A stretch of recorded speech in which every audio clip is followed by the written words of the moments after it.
get up in my zone. It's time to get my game face. And you can try to stay calm. I'm about to get my game face. My game face all day, every day, all time. Drop these gems up on your head like an avalanche in a diamond mine. And you chasing that $2 sign. I'm chasing at my card and I'm placing my faith up in his grace. And I'm running straight to the bottom line. And I came now, I'm trying to find who's down to ride and roll with me. And I'm game face up here tonight. Cause how you died and who you be. And I'm going in, I'm showing in. Just what you did and done for me. And I know I live, I know my sin is gone. And I'm living. I'm feeling like a beast, someone let me out. I'm feeling like I'm free, someone let me out. I'm feeling just like me and someone let you out. Then get up on your feet, it's game time. Let me hear you shout. Going in for the win. Body full of adrenaline. Turn in my zone, going hard like I'm the pro. Watch me take it home, take it home. Going in for the win. Body full of adrenaline. Turn in my zone, going hard like I'm the pro. Watch me take it home, take it home. Put it up in the bump in the trunk with a pack and I'm up in the blast in the vocal. Put it out for the rap and the junk for the cats and the off for the rap and the chokehold. I'm back in the lab and the package, you pack and the mac and the pack and the no-dos. I'ma break it down, take it down, make it sound kinda fast with the snow-mo. KG, we the 18, that hard work, we see action. They trying to skip the label, sit them boys in the C-section. We leave this, no leave race, and we got class, don't need credits. Train ourselves in godliness and it's obvious. The problem is that my click's strong and our wins long. Beast mode, don't switch off and our day start before it hits dawn. And we finish it when y'all getting up. I hate the pain when I wait to try. 5 a.m. I know I'm late, but I'ma buckle down. Suffer now, cause I'ma be the champ for my whole life. 4 kg against my team. Y'all boys won't float like Macy's. They parade on the money they make it on. But that money won't save them. See, they think that my guys won't break them. Take them down, you don't really wanna wake us. Haters, time you don't really wanna play us. You boys better step up, Shannon Tatum. They know. Going in for the win. Body full of adrenaline. Turn in my zone, going hard like I'm the pro. Watch me take it home, take it home. Going in for the win. Body full of adrenaline. Turn in my zone, going hard like I'm the pro. Watch me take it home, take it home. I'm feeling like a beast, someone let me out. I'm feeling like I'm free, someone let me out. Feeling just like me and someone let you out. Then get up on your feet, it's game time. Let me hear you shout. Let me hear you shout. Let me hear you shout.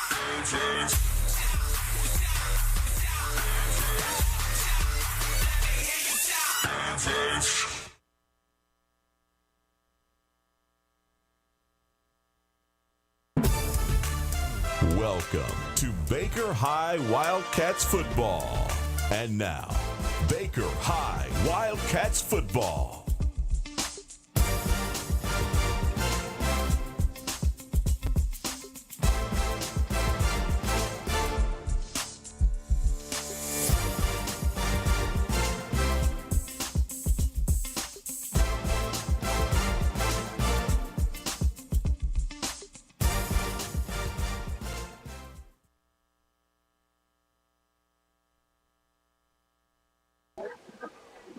And good evening, everybody, and welcome to another edition of Friday Night Lights, Baker County High School Football 2021.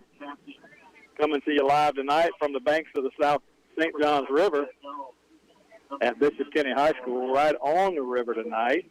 Mike Cruz, Jackie Baker bringing you all the action 2021. And this game, the sixth game of 2021 for the Wildcats, is actually a big one. This moves us into the second half of the season. The Wildcats 3-2 on the year, but Jackie 1-0 in district play, and tonight another district opponent, Bishop Kenny, the Crusaders, and Bishop Kenny undefeated on the season. Yeah, I mean, a big district game right here. I don't know that Bishop Kenny's played a district matchup so far this season.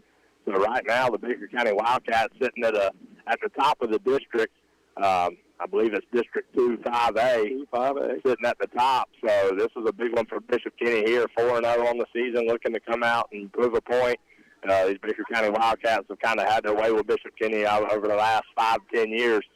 So really wanting to come out and try to get a top of the district and get a big win against a tough Wildcat team tonight. Yeah, it's going to be a good one. I tell you what, Bishop Kenny, the folks are fired up over here. We talked to several Bishop Kenny fans before the game. They're excited. They expect a big crowd here tonight on the south bank of the St. Johns. And, Jackie, normally in the old days when we played Bishop Kenny, it was later in October, closer to that Florida-Georgia matchup. And the coolest thing about the stadium is you can look right over my right shoulder here, Jackie, and you can see the Jacksonville Arena. You can see TIAA Bank Stadium. And, of course, the beautiful St. Johns River right in front of us here. I mean, growing up as a high school kid, the baseball field's over there, softball field's over there, the football field's here, tennis court's right there. I mean, how nice would it be to be an athlete playing for Bishop Kenny to be able to play in this setting? I mean, I would say arguably the nicest facility in the state of Florida. I mean, just a beautiful stadium, beautiful setup right here on the river. So always a good time when you can come play at a nice facility like this and come out on top. I told them the one drawback, they got a track around the stadium, and for some reason I just don't like the tracks around the stadium, you know? It just takes away from you being right on the field to me. I can tell you who does love it, the coaches. Yeah, they don't like hearing folks over their back. No, they don't like guys right on top of them for sure. Something last week for the Wildcats, Jackie, we haven't talked about it. A 1-point loss at home against Mandarin, 21-20 in the game, and it's the Wildcats. You know, same thing we talked about throughout the course of the first half of this season. If the Wildcats do what the Wildcats are supposed to do in the course of that game last week, Jackie, it's a game that we win easy, okay? And you walk away with a 1-point loss, you're 50-flirted. You don't have time to worry about it. You've got a district opponent here tonight on the road, a team that's undefeated, a team that really wants to beat you. This team really wants to beat Baker County. I know in the past, 10 years ago, when they had some players roll through here at Bishop Kenny, they did get a couple of wins against the Wildcats, some big ones, but for the most part, Baker County has always handled this rivalry and owned it. And Bishop Kenny really would like to get a leg up here and win this game. It's a big one for them. I mean, you said it. We talked to a couple Bishop Kenny fans, and they tout that 4-0, but even a few of them have said, well, we really haven't played any opponents the quality of Baker County, so this is a test for them. You are 4-0 on the season. So let's see what happens when you get a quality program in here that you know is going to punch you in the mouth right off the rip. Let's see how you handle it. Well, the big difference between these two teams, probably number one, Jackie, is going to be speed. The Wildcats should be faster than the Bishop Kenny team. The other one is going to be physicality. I know there are some elements of this Bishop Kenny team that are strong. I get the feeling that our team is going to be stronger. But, hey, we'll see how it plays out. We got to take advantage of the opportunities we have on offense. No doubt. I mean, and to come out and be faster than the team all the way around, that's saying something. Yeah. Bishop Kenny has it teed up. The Wildcats are going to get the ball to start the ball game, and they're going to kick it out of bounds here. It's going to fly out of bounds around the 20. So the Wildcats should get the ball 1st and 10 from the 35-yard line, moving left to right across your radio dial to start this football game. And if I'm Coach Mays, this is what I want, Jackie. I want my offense with the ball to start this game to make a statement. Yeah, I mean, you caught it. Let's go out and see the one.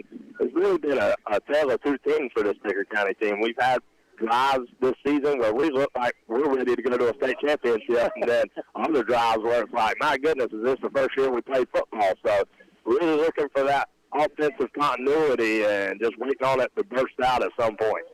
Two receivers to the left, two receivers to the right for the Wildcats. Cam Smith in the backfield, along with Jamarian Baker. Noah Ray takes the snap, going to give the ball to Baker, first thing, and he's got a hole, 50, 45, 40. Jamarian Baker to the 35, 30, and they're going to bring him down inside the 20, down to the 15-yard line. And they were not keying on Jamarian Baker. He had a crease on the left side and a huge gain on first down. Huge gain, and they're going to hurry up right here. Jamarian Baker, the big bruising back, picks up huge yardage on the first play of the game here, down to the 15. J-Mod Lewis and Makai Mosley off to the right side. Two receivers, Cam Smith and Baker in the backfield. Cam Smith got it this time, and he's got an easy touchdown.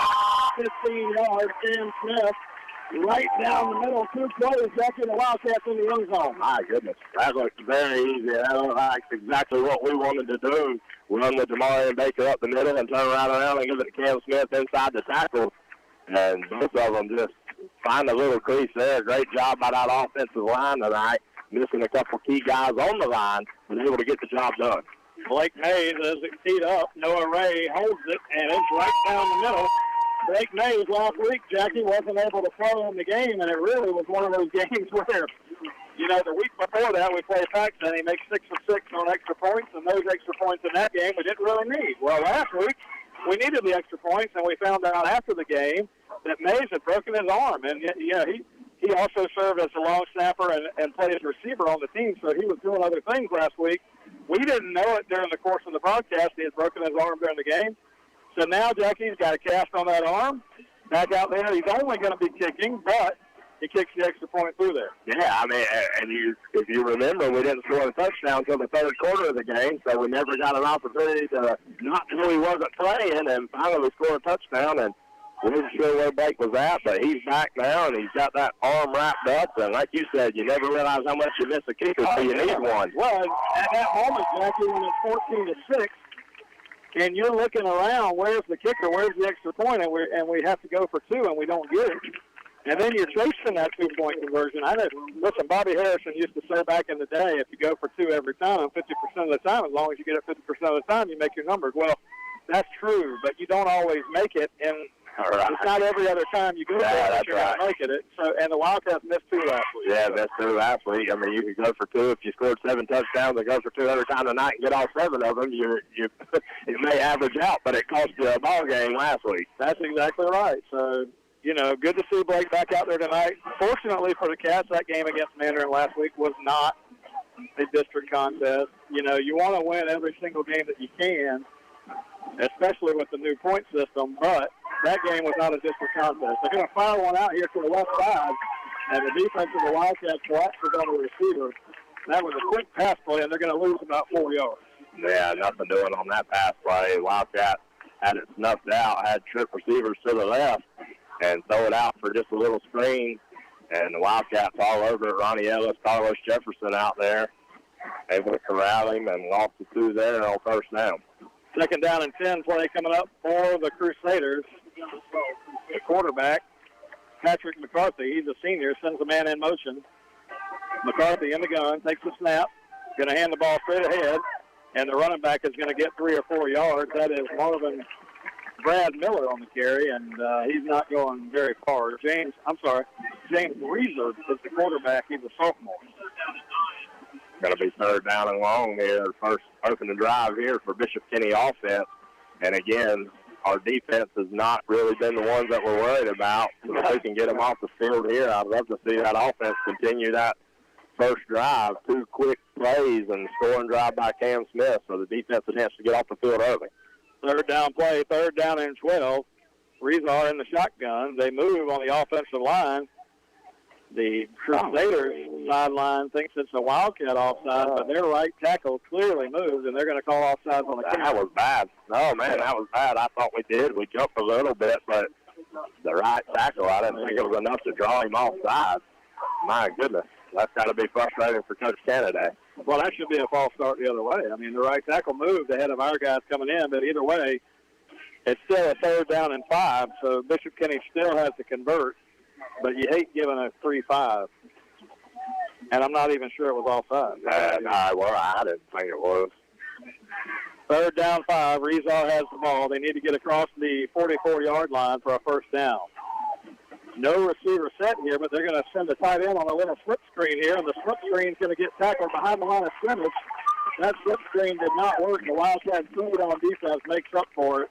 Number 81, Jackson Burnett on the carry, and the Wildcats converge, and they'll have to punt. Yeah, and I thought it was a good play call there. I thought he had a little green grass when he caught it, Mike. That's kind of that same middle screen that we run to J-Mob Lewis and Cam Smith a lot there.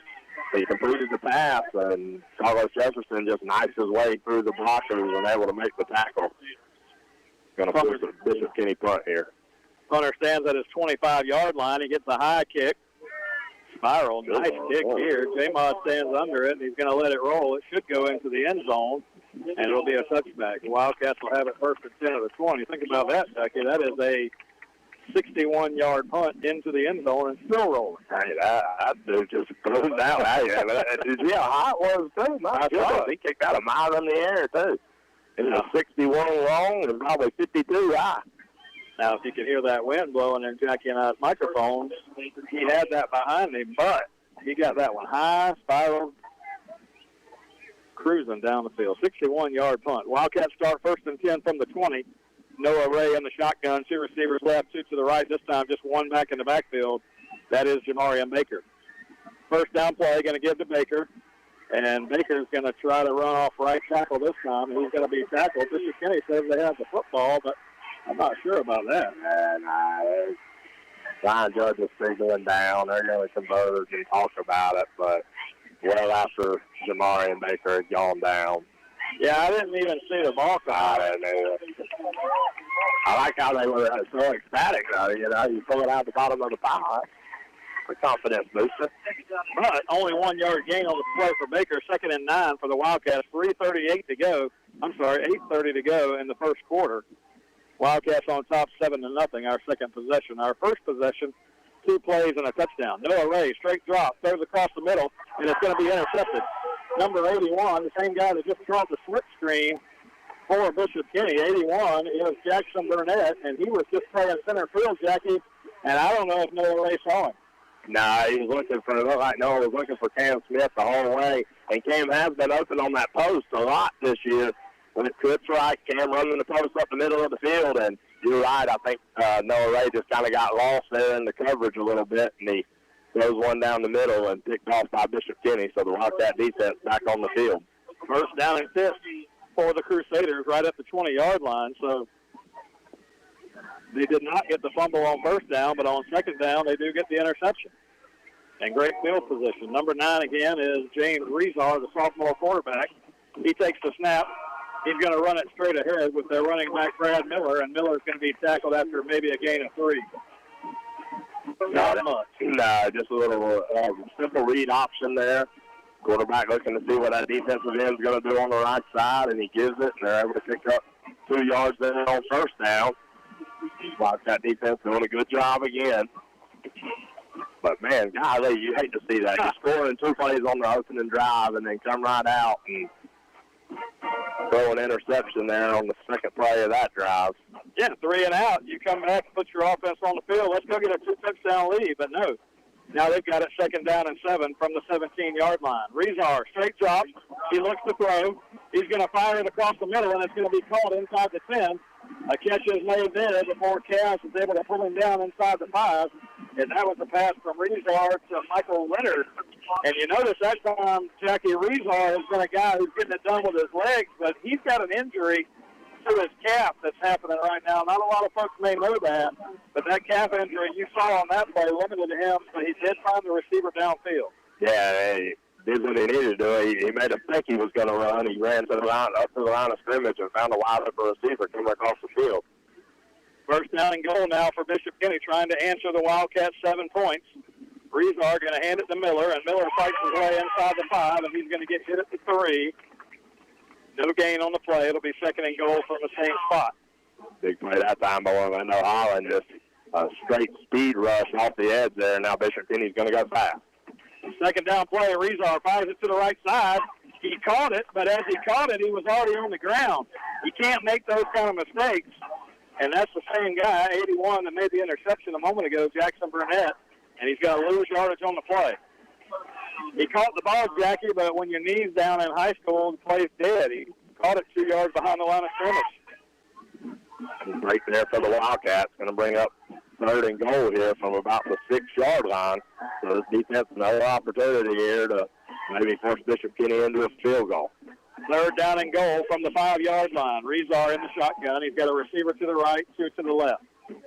1 slot, and now he sends him in motion, looking for the slot out of the backfield. And it's my goodness. It's picked off out of the backfield. The Wildcats taking it back 50, 45, 40. The Haven Clark is going to take it all the way. And the Wildcats are going to get a turnover, a 95-yard interception return by the Haven Clark. And Jackie, I read it all the way. He sent the tight end in the slot. He looked for him across the way. The Haven Clark read it, too. More importantly than me reading it, the Haven Clark read it. He gets a touchdown, 95 yards. 95 yards, and what a great interception, Mike. He caught it one-handed. He did. I mean, he jumps the route and he catches it one-handed, and now I don't know if there's a flag. We're not sending the field goal unit out for the PAT, so I don't know if there was a flag on the return. No, touchdown count, sideline warning against Baker County, which is immaterial because it's not a penalty. It's just a warning. So now the Wildcats will kick it. 13-0, just like that. Mr. Kenny thought they might come back and answer our touchdown, Jackie, but not to be done. DeHaven Clark takes it all the way. My goodness, man, I was with you. I saw the tight end coming across, and I knew DeHaven was there to make the play, and at the last second just jumped in front of him and grabbed that ball with his right hand, one-handed interception, and it was off to the races. And DeHaven Clark, another guy that you're just not going to catch down the sideline. Man, what a turn of events there. Bishop Kenny had a little confidence. 95 yards. Great made, man, the extra point to make it a 14-0 game. And what would Larry Perkins say about these 14 points, Jackie? Just come on down. The Perkins Chevrolet, DeHaven Clark. My goodness, 95-yard interception return put the Wildcats up 14-0 after the Perkins Chevrolet touchdown by Cam Smith on the second play of the game. It was a play by DeHaven Clark. Let's send it back to the station and take a 30-second timeout. You're listening to Wildcat Football on WFBB. Have you ever thought about cleaning out your garage or wonder what you need to do with all those aluminum cans or scrap metal you've got laying around in the backyard? Well, look no further. You just need to load it up and head to American Recycling. Tim Hughes owns and operates American Recycling on Woodlawn Road in McClenny, Florida. They're open Monday through Friday, 9 a.m. to 5 p.m., and on the second and fourth Saturdays of every month from 9 a.m. to noon. Stop by and see Tim and maybe even cash in on that stuff you've got laying around. Tim and American Recycling say, go Wildcat.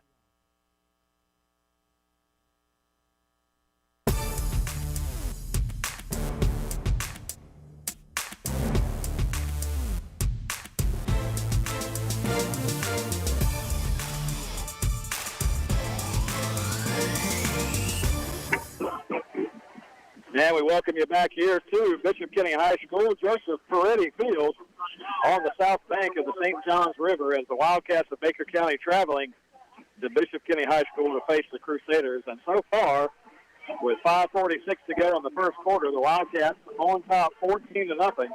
Crucial district game. This game starts the second half of the season for the Wildcats. We went 3-2 in the first half of the season, but 1-0 in district play. The key for the Wildcats to go 4-0 in district play this year. We got games upcoming still against Sewanee and Ed White.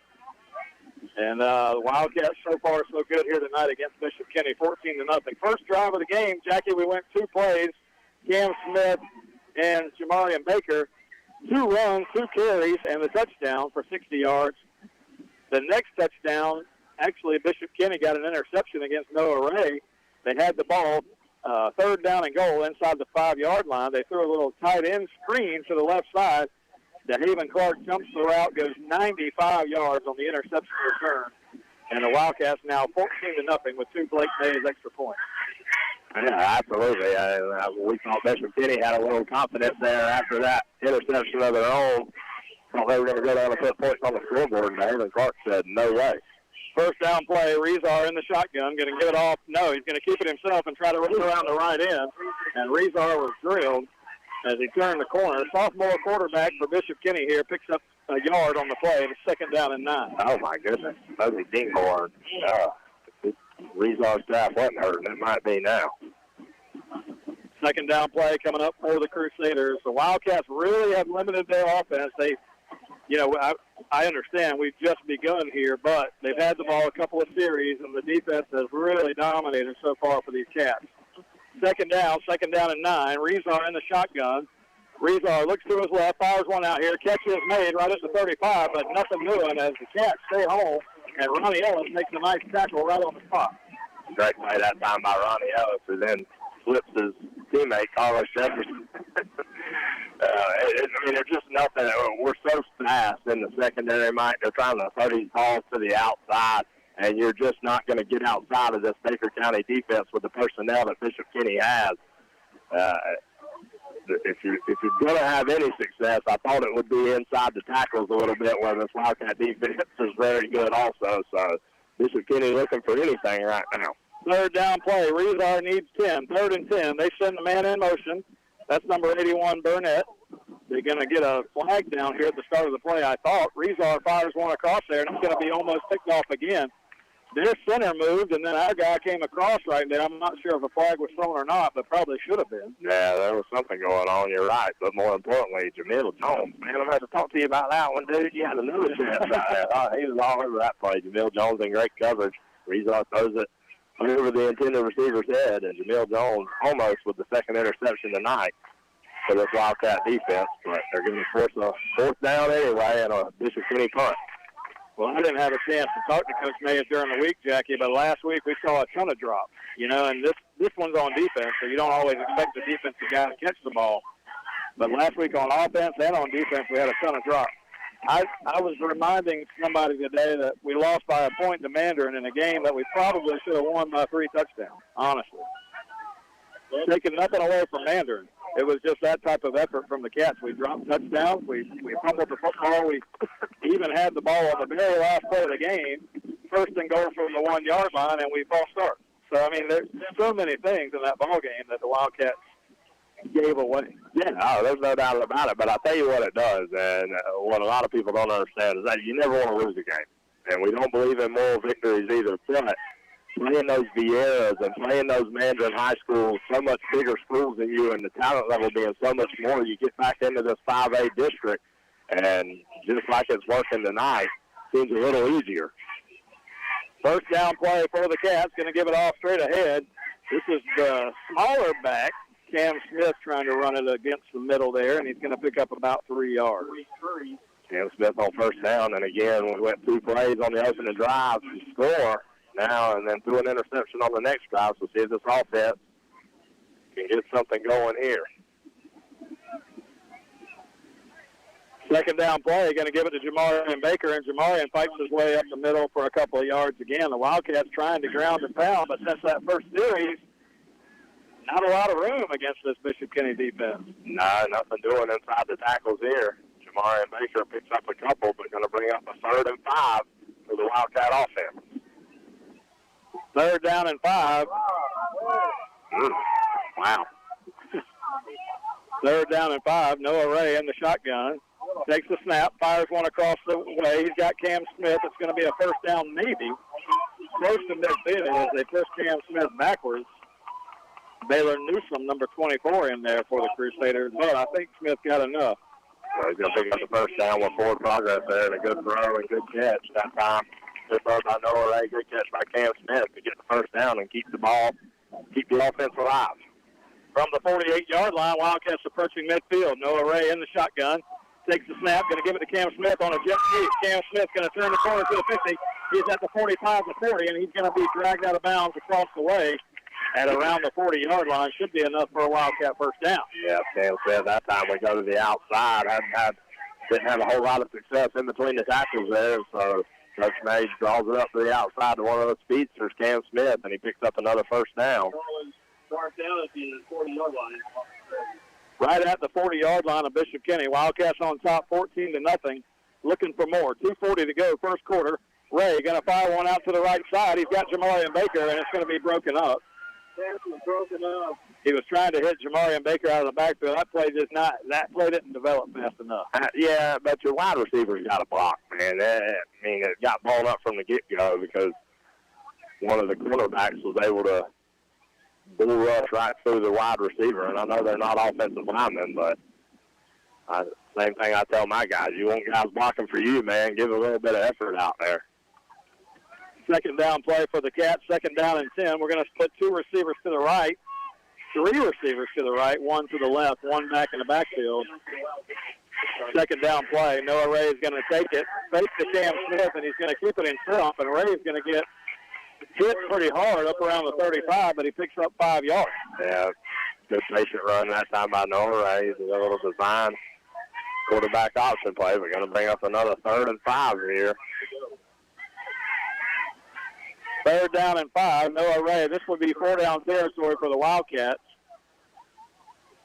4 down territory here from the 35 of the Crusaders. Ray rolls to his right, looking downfield, got a man in the middle. A catch is made by Jamon Lewis.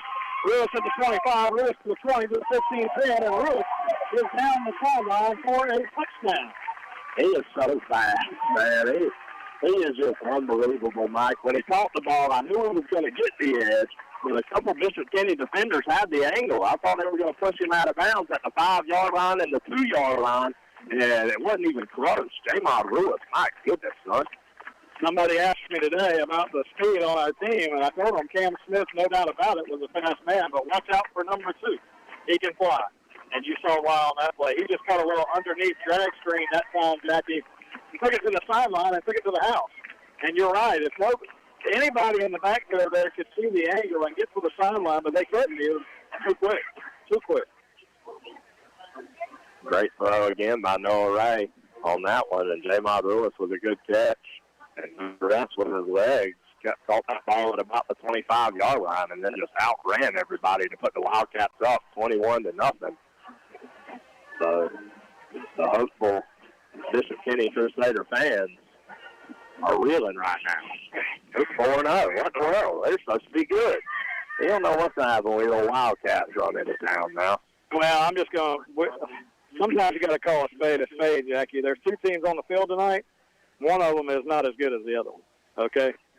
And we talked about the 2 keys early on in the game, and the kickoff's going to come down to the 5 here, and it's going to be taken out to around the 20. The 2 keys that we talked about, the Wildcats are certainly going to be faster than Bishop Kenny. You've seen that already. Wildcats are more physical. And those 2 things, right? That's a bad combination. You got to be able to win one of those battles, and so far, Baker County is winning them both. So this Bishop Kenny team just going to look for any type of success here on offense because they haven't found it yet as this Wildcat defense is doing what they've done all season, flying around to the football. First down and 10 for Bishop Kenny from the 20-yard line. Rezar in the shotgun. Takes the snap, looks to throw, fires one to the right side, and just going to run a little underneath out route that time. A catch is made over there on the far sideline by A.J. Helquist, and Helquist tackled out of bounds of around the 28-yard line. 8-yard gain. And I can tell you, if you want to beat this team from what I've seen so far, is to make those linebackers cover somebody. That's got to be the weakest point of this defense that we've seen all season long. And that time on first down, they do just that and pick up 8 yards. Well, probably the best game plan that anybody's had against the Wildcats this year was the Tierra offensive attack. And that last play that Bishop Kenny ran was what Tierra ran all night long. Little underneath out route. Second down play, they're going to run a little end around this time to a receiver. That type of play is not going to work. You've got to come around the corner against these Wildcats with number 22. And 22, Andrew Saber tackled for a loss. No, you're not going to get around the edge for sure. Straight pursuit that time. And I told you, listen, when it comes to being in the box, I'll go to war with all linebackers. So there's not a better one that I've seen in the state so far. But, man, you get those guys out in coverage, and that seems to be the Achilles heel of that group. But so far tonight, Bishop Kenny not having much success on anything. This Wildcat defense came to play. Well, that's going to end the first quarter. The Wildcats are going to take a 21-0 lead into the second quarter here at Joseph Ferretti Field on the south bank of the St. Johns River. Let's send it back to the station for a 1-minute timeout. You're listening to Wildcat Football on WFBB. You're listening to Wildcat Football on 97.5 FM WFBB. This radio station is a ministry of Glen Baptist Church in Glen St. Mary, Florida. We're blessed to air Baker County Wildcat Football live each week, and it's our hope that you enjoy the program. We know that life is busy, work, school, football, running errands around, but in the midst of the busyness, we all need a church home that brings the stability upon which you can build your life. If you're looking for a church home where you can grow in Christ and community, we would love to invite you to worship with us every Sunday morning at 10:30 a.m. Check us out on our website at glenbaptist.org or on Facebook, where you can access church info and content and even watch worship services. At Glen, you get dynamic music, gospel-centered expository preaching, and a wonderful faith community. Come grow with us.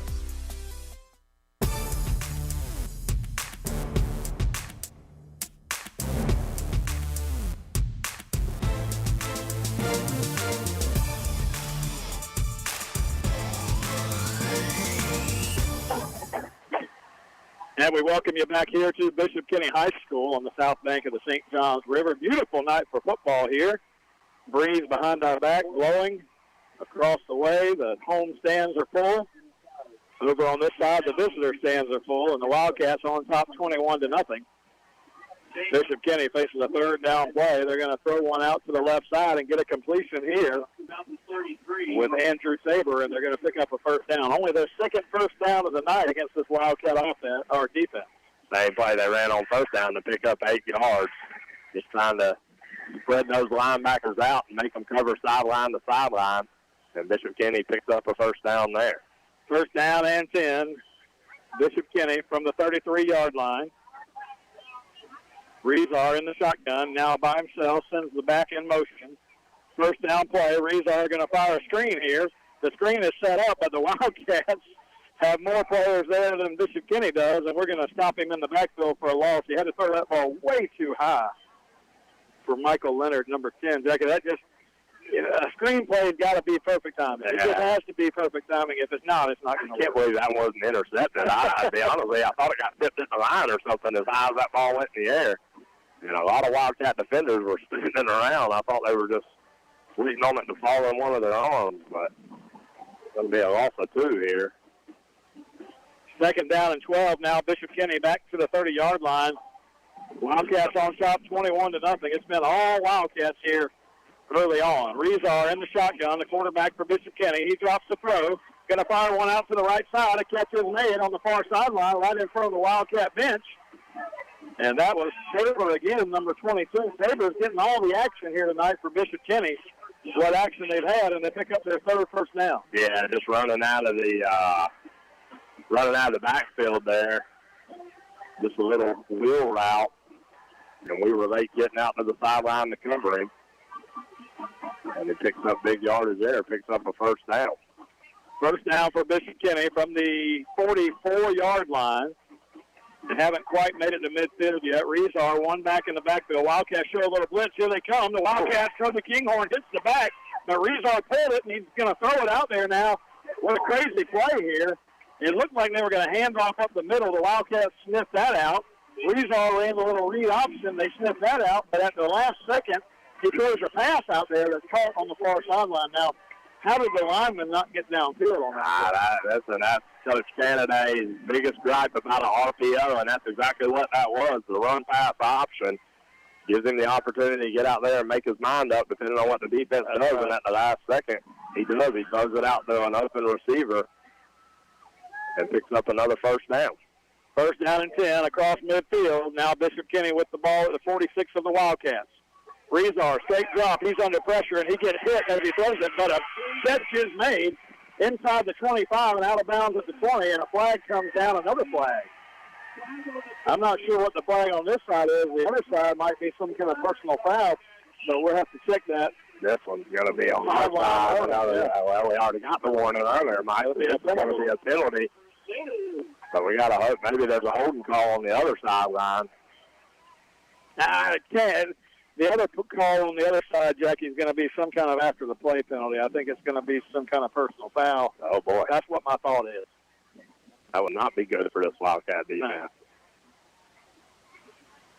No. But nice play that time. Rezar took a hit as he threw the football, but he got it to Michael Leonard down the field, and Michael Leonard takes it down inside the 15. And we did get a personal foul against the Cats. So this ball, Jackie, ended up at the 17-yard line-ish. It's probably going to be a half the distance to the goal, and they're going to have a first and goal here. Oh, my goodness, Mike. And that time, Rezar stood in the pocket. He did. And he took a lick, but was able to deliver. We didn't get much pressure on him that time. And he delivers a strike to look like a tight end almost, coming over the middle of the field. Yeah, I mean, Tim Leonard, he caught a pass earlier in the game. You're right. The biggest key to that play was Rezar standing in the pocket. I mean, he was under heavy pressure and got drilled after he threw it. We get a personal foul after the play. I'm not sure what that was or who did it, but it's first and goal now from around the 7-yard line for Bishop Kenny. They had the ball down here earlier, and DeHaven Clark picked off a 95-yard interception. This time, Rezar is going to take a quarterback run, design quarterback keeper. He took one step back and then sprinted forward and picked up about 4 yards to the 3. Yep, going to get down to the 3 or 4 yard line here. So going to bring up second and goal. So this Wildcat defense being tested again down here around the goal line. DeHaven Clark, last time we were down here, picked one off and took it 95 yards on the interception return for a touchdown. But now I see some hands on some knees, hands on some hips over there on that defense. 9 minutes to go, first half, from the 4-yard line. Going to hand it off inside. Baylor Newsome in there for the Bishop Kenny Crusaders, and Newsome's going to power down to the 2-yard line. That's going to pick up 2 more there. So here they go again. Third, you got to get ready. Third down, they're going to keep it with Rezar straight ahead, and they're going to give Rezar the touchdown, I believe. Rezar went straight ahead. They're going to mark him down at the 1. No, now they say touchdown. So they went 3 plays and ran 3 times up the middle against the Wildcat front. One time with the quarterback, followed with the running back Newsome, and then the quarterback again for the sneak, and they give him the touchdown. Oh, my goodness. That's a disappointing series for that Wildcat defense, Mike. They're going to line up in the swing and gate formation here, Bishop Kenny. And they're going to run the 2-point fake as they toss it out to the left side, and the Wildcats are going to smother that, and it's no good. The swing and gate formation, if you don't know, you got about 3 linemen that stand in the center of the field, and you send everybody else off to the side. If the defense doesn't respond to it, the team can, react to that and call a play out of that. That's what Bishop Kenny did. They fired it to the left side trying to go for 2. If the team doesn't respond to it and you just want to kick the extra point, you just shift over. The Wildcats ran that swing and gate formation for years with Coach Harrison, but listen, here's the thing, Jackie. You're down 21-6. They got a field goal kicker. The guy can kick. Why are you wasting your time? Kick the extra point. Move on. Yeah, I didn't understand that either. Now you're behind the chain. Yeah. Wasn't sure about that call. If Bishop Kenny does have anything productive on offense, it's usually a good kicker over here. Listen, in the old days in high school football, extra points were not given. They were not things that most teams ended up with, and a lot of teams went for 2. Nowadays, if you're going to compete in nowadays high school football, you have to have a kicker that can kick an extra point. And Bishop Kenny does. That's the thing. They have a kicker who can kick an extra point. They chose to go for 2 there with no reason. You're down 21-6. Why? Yeah, you're right. I mean, 16-0, I say, okay, maybe, so you can keep it a 2-score game. You're right. I don't understand that. Probably one of the biggest things that happens nowadays, Jackie, is coaches try to overcoach. They just try to overcoach. There's no reason. Send the kicker out there, kick your extra point, and go. Yeah, well, we've talked about it for a couple of years now, momentum. You had a lot of momentum, and I know it's just an extra point, but it still kind of deflates you a little bit. Absolutely. Think about the Wildcats last week. Those extra points absolutely deflated us. First down play, the Cats are going to run the ball straight ahead. And Bishop Kenny's defense is going to put the clamp down. Now, here's the danger that you have as a Wildcat offense. You don't want to go 3 and out. They got a touchdown, 21-6. They haven't necessarily moved the ball against it, but they got some confidence after that last drive. Second down and 8 now for the Cats. 2 receivers left, 2 to the right, 1 back in the backfield. And now J-Mod Ruiz is going to shift and go to the right. 3 receivers to the right. Plenty of time on the play clock. 8 minutes to go in the half. 21-6 Wildcats. Noah Ray calls for the ball. Straight drop here. He's under pressure. Sets up the screen, and Jamarian Baker catches it. And he's out to the 40, and Jamarian Baker to the 42-yard line. Picks up about 5. It'll be 3rd and 3. 3rd and manageable here, and we try our own little middle screen that time, and the timing's just not been all. Not there. And we've tried it all season long and just can't seem to get it. We've run it in the past very successfully. 3rd down and 3 now. Noah Ray takes the snap, going to give it to Cam Smith. Cam Smith fights his way across the 45. He's still on his feet across midfield, being pulled into Bishop Kenny territory by one of the Wildcat linemen, and we'll get a first down to the Crusader 46-yard line. Good run that time by Cam Smith. The most success we've had inside the tackles there the last couple drives. 7.5 minutes to go in the first half. Cats on top 21-6. Looking for more. Noah Ray in the gun. Takes the snap. Gives it to Cam Smith. No, he lost the football. There's nothing more frustrating. Fumble between the exchange on that read option play. You guys practice this thing a million times during the week. Do not put it on the ground. No, not when that is your offense. I mean, you're right. We do it 1,000 times. Second down and 9 now. Noah Ray in the shotgun from the 45-yard line. The Wildcats going to hand it to Baker, and Baker's hitting the backfield, tries to spin away, rolls to the right. Baker's got it down to the 40, and that play is stopped in the backfield. Jamarian Baker, second effort, gets it down to the 37-yard line and close to the first down. Yeah, he picked up the first down, and that's all Jamarian Baker. You're right. That play was stuffed 2 yards deep, and Jamarian Baker just keeps driving and reverses field, and Cam Smith able to pick up a block around the edge, and Baker does the rest and picks up a first down there. But, my goodness, not a whole lot doing after those first 2 plays of the game, Mike. First down now for the Cats, and the running back is going to be hitting the backfield this time as Bishop Kenny's defense crashes through the line and stops the Wildcats for a loss here. 2-yard loss for the 2nd and 12. Hey, the line right now is struggling, Mike. We got to find a way to get this thing to the outside. The offensive line missing some key pieces tonight, and on these last couple possessions, it's shown. Second down play, Bishop Kenny comes across, and we're going to get a flag there. We get the 5 yards for Bishop Kenny jumping across the line here. The right end for Bishop Kenny came over. Wildcats changing some personnel on the front line now. And you're right, Jackie, a couple of keys. You know, Chase Cruz, big senior for the Wildcats on that offensive line. Not playing tonight. Should be all right next week probably, but nursing a little leg injury. And then you've got Sam Self. Those two guys play beside each other on that front line. They're not in there tonight. So we built this 21-6 lead with a couple of key guys out of the game. 2 seniors at that. You know what I mean? Not only are they great offensive linemen, but they're very experienced guys. Timeout on the field, 5:45 to go in the first half. I want to remind everybody listening in to stay tuned for the Florida Farm Bureau halftime report, Baker County Farm Bureau halftime report. Jackie, we've been pretty good on some of these predictions throughout the year. A couple of, not what I would call big games tomorrow, but some very entertaining games in the college football world tomorrow that I want to talk about today. And we haven't really unloaded on them yet. But Jackie, what's going on in Tallahassee? We'll talk about that. Second down and 7. Noah Ray in the shotgun, takes the snap, fires down the left sideline, looking for Jamar Lewis. He's got it. Jamar Lewis inside the 5, and Jamar Lewis is going to be down at the 1-yard line. And that throw was maybe the best throw Noah Ray has thrown all year. Over the shoulder, Jamar Lewis pulls it in. It'll be first and goal. Yeah, hit him right in the seam there in between the quarterback and the safety, Mike. Come on, let's go. Go fast, boys.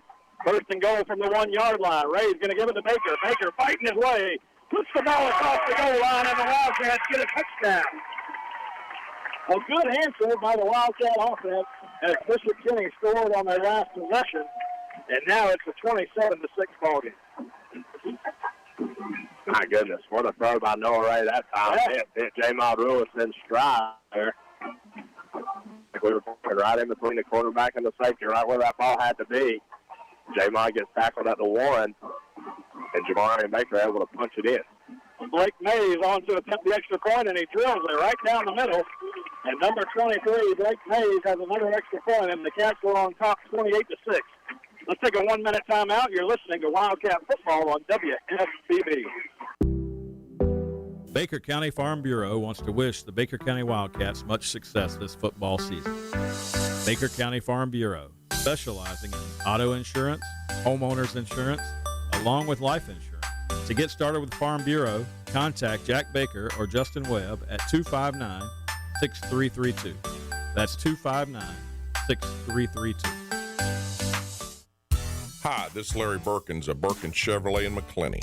It is truly an honor to help make these Wildcat radio broadcasts possible. Birkins Chevrolet with sales and service 6 days a week. Cars, trucks, SUVs, certified used cars. We help customers establish or reestablish credit. Thank you, Wildcat fans. From Larry Berkins at Berkins Chevrolet, US 90 in the heart of McClenny. Online at BerkinsChevy.com.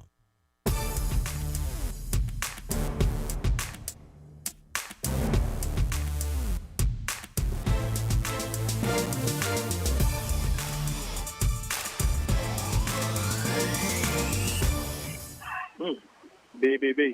5:14 to go in the second quarter. Wildcats on top, 28-6, over here at Bishop Kenny High School on the south bank of the St. Johns River. Beautiful night for football over here. Temperature not too bad, Jackie. A little muggy. What do you think? Yeah, I thought it was nice. You know, I made sure you know as well as I do. We've been on this river a couple times when it's chilly. Yes. First down play. Rezar going to run the option to the right side. The Cats haven't defended well. Cass comes up and puts a lick on the back, coming out of the backfield there. They ran a little option play to the right. I don't think they've run that play tonight, have they? No, that was the slowest option I've ever seen. And I can tell you this, the running back, his next option may be to sit on the sideline after Cass lights him up there. My goodness, what a hit by number 45 from his linebacker position. Ooh. Second down and 9, 28-6. The Wildcats on top here. 4:41 to go in the first half. Rezar in the shotgun. Rezar, the ball is on the ground. He has to go down and cover it up right there, and that's going to be about a 4 or 5 yard loss for this Crusader team. They just rolled the snap back to him, and nothing he could do. Defense gave up a touchdown last time they were on the field, so Coach Kennedy wasn't happy about that. Got into them on the sideline a little bit, and now they've come out and forced a third and about 15 here. So an opportunity to force a Bishop Kenny punt and get your offense back under 4 minutes here. We'd love to put one more up before we go into halftime. Me too. 3:57 to go in the first half. Rezar playing field general here, moving guys to the left. Third down, they need about 15. Rezar in the shotgun, trying to get the Wildcats to jump. Now he takes the snap. He's under heavy pressure. Should have been sacked. Now he fires one out of there. It should be intentional grounding, but they're going to say he had a man close to him. But nothing doing for this Crusader offense as the Wildcat defense is stopped. Oh, my goodness, man. And Rezar just got absolutely pummeled for hanging on to that football. I couldn't tell who was back there. It looked like Avery Spurlock from his defensive tackle was in pursuit, and I saw another one I couldn't get a number on. Well, I feel somewhat bad for Rezar because Rezar is a guy that you can tell he's got the size to play quarterback, Jackie. He's a guy that relies on his feet, and I told you I had some inside intelligence this week. Sometimes when you do what we do, you get people that share things with you. And he's nursing, and you can tell he's nursing an injury to his leg. The problem for Bishop Kenny is they just don't have anybody. They don't have anybody in relief. So Rezar trying to gut it out tonight. So hats off to him. But yeah, he just can't go full speed, and you can see it. But he did get lit up on that last play. Yeah, he got lit up all right. And not very many weapons on that Bishop Kenny offense for him to give the ball to. Yeah, that's you feel for a kid like that, but at the same time, he's a sophomore. He's got a couple of years ahead of him. Wildcats, though, I'm with you. I'd like to see us go put one more on the board here before half. 28-6, the Cats lead. 3:28 to go in the first half. Little Ray in the shotgun, and he's going to flip it back to Cam Smith, trying to go around the corner. Cam Smith on the little end around is going to get to the 45, and Cam Smith is going to get close to midfield. Bishop Kenny didn't do a terrible job defending that. That player had a chance for some big yardage. I know. It looked like a lot of green there on the flip back to Cam Smith, but Bishop Kenny did cover it fairly well. He picks up 8 yards there on first down. But if you can pick up 8 yards on first down all night, you're in good shape. Second down and 2, Wildcats. Throw it left side. Makai Mosley's got a catch across midfield. And into Bishop Kenny territory down to the 44-yard line, a gain of about 8 on the play. Good catch that time by Makai. Just a good throw by Noah Ray on the slant. And Makai able to pick up the first down. I thought at dark time, Jackie, the wind would die down, but it seems to be getting stronger. First down and 10 now for the Cats across midfield from the 45-yard line. Handoff straight ahead, and Jamarian Baker missed. at the point of contact. Noah Ray trying to hand it off there, and they're going to lose yards. We're having trouble on the read there. I think on that one, too, Noah Ray was trying to pull it out and run the option with J-Mod on the other side and just not able to get it out from the running back. Second down and 12. Ray, straight drop, fires one down the left side. He's got Makai Mosley wide open, and he drops the football. He had Makai Mosley at the 15-yard line, and for some reason Mosley jumped to catch that ball, and he probably should have just called it in stride, Jackie, but either way, that was a touchdown. Yeah, good throw that time by Noah Ray, and Makai Mosley looked like it just kind of went over his shoulder a little bit and couldn't quite get a beat on the football. We're going to bring up a 3rd and 12 here on a missed opportunity. 3rd down and 12. Noah Ray, the screen pass across the middle to J-Mod Lewis, and it's not going to pick up the first down. They're going to get it down to about the 40. A 7-yard gain for the Cats. This may be 4-down territory. I would have thought so. 28-6, the Cats lead. 2:11 to go in the first half, and Bishop Kenny's going to call a timeout.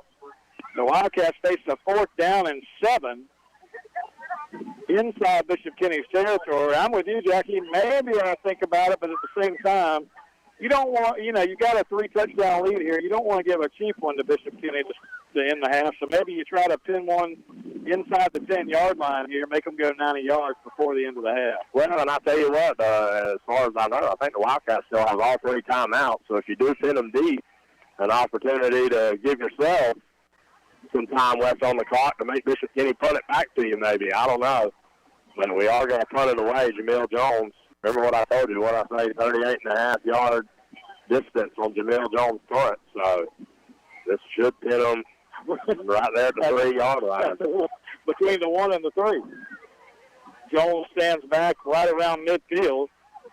He's going to get his foot into it right at the 50-yard line. A good high kick from Jones. Oh, get it. What are you not letting go? They're going to let it bounce, and it's going to roll, looks like, into the end zone. My goodness.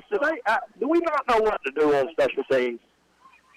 They're worried about the guy on the 15-yard line calling a fair catch.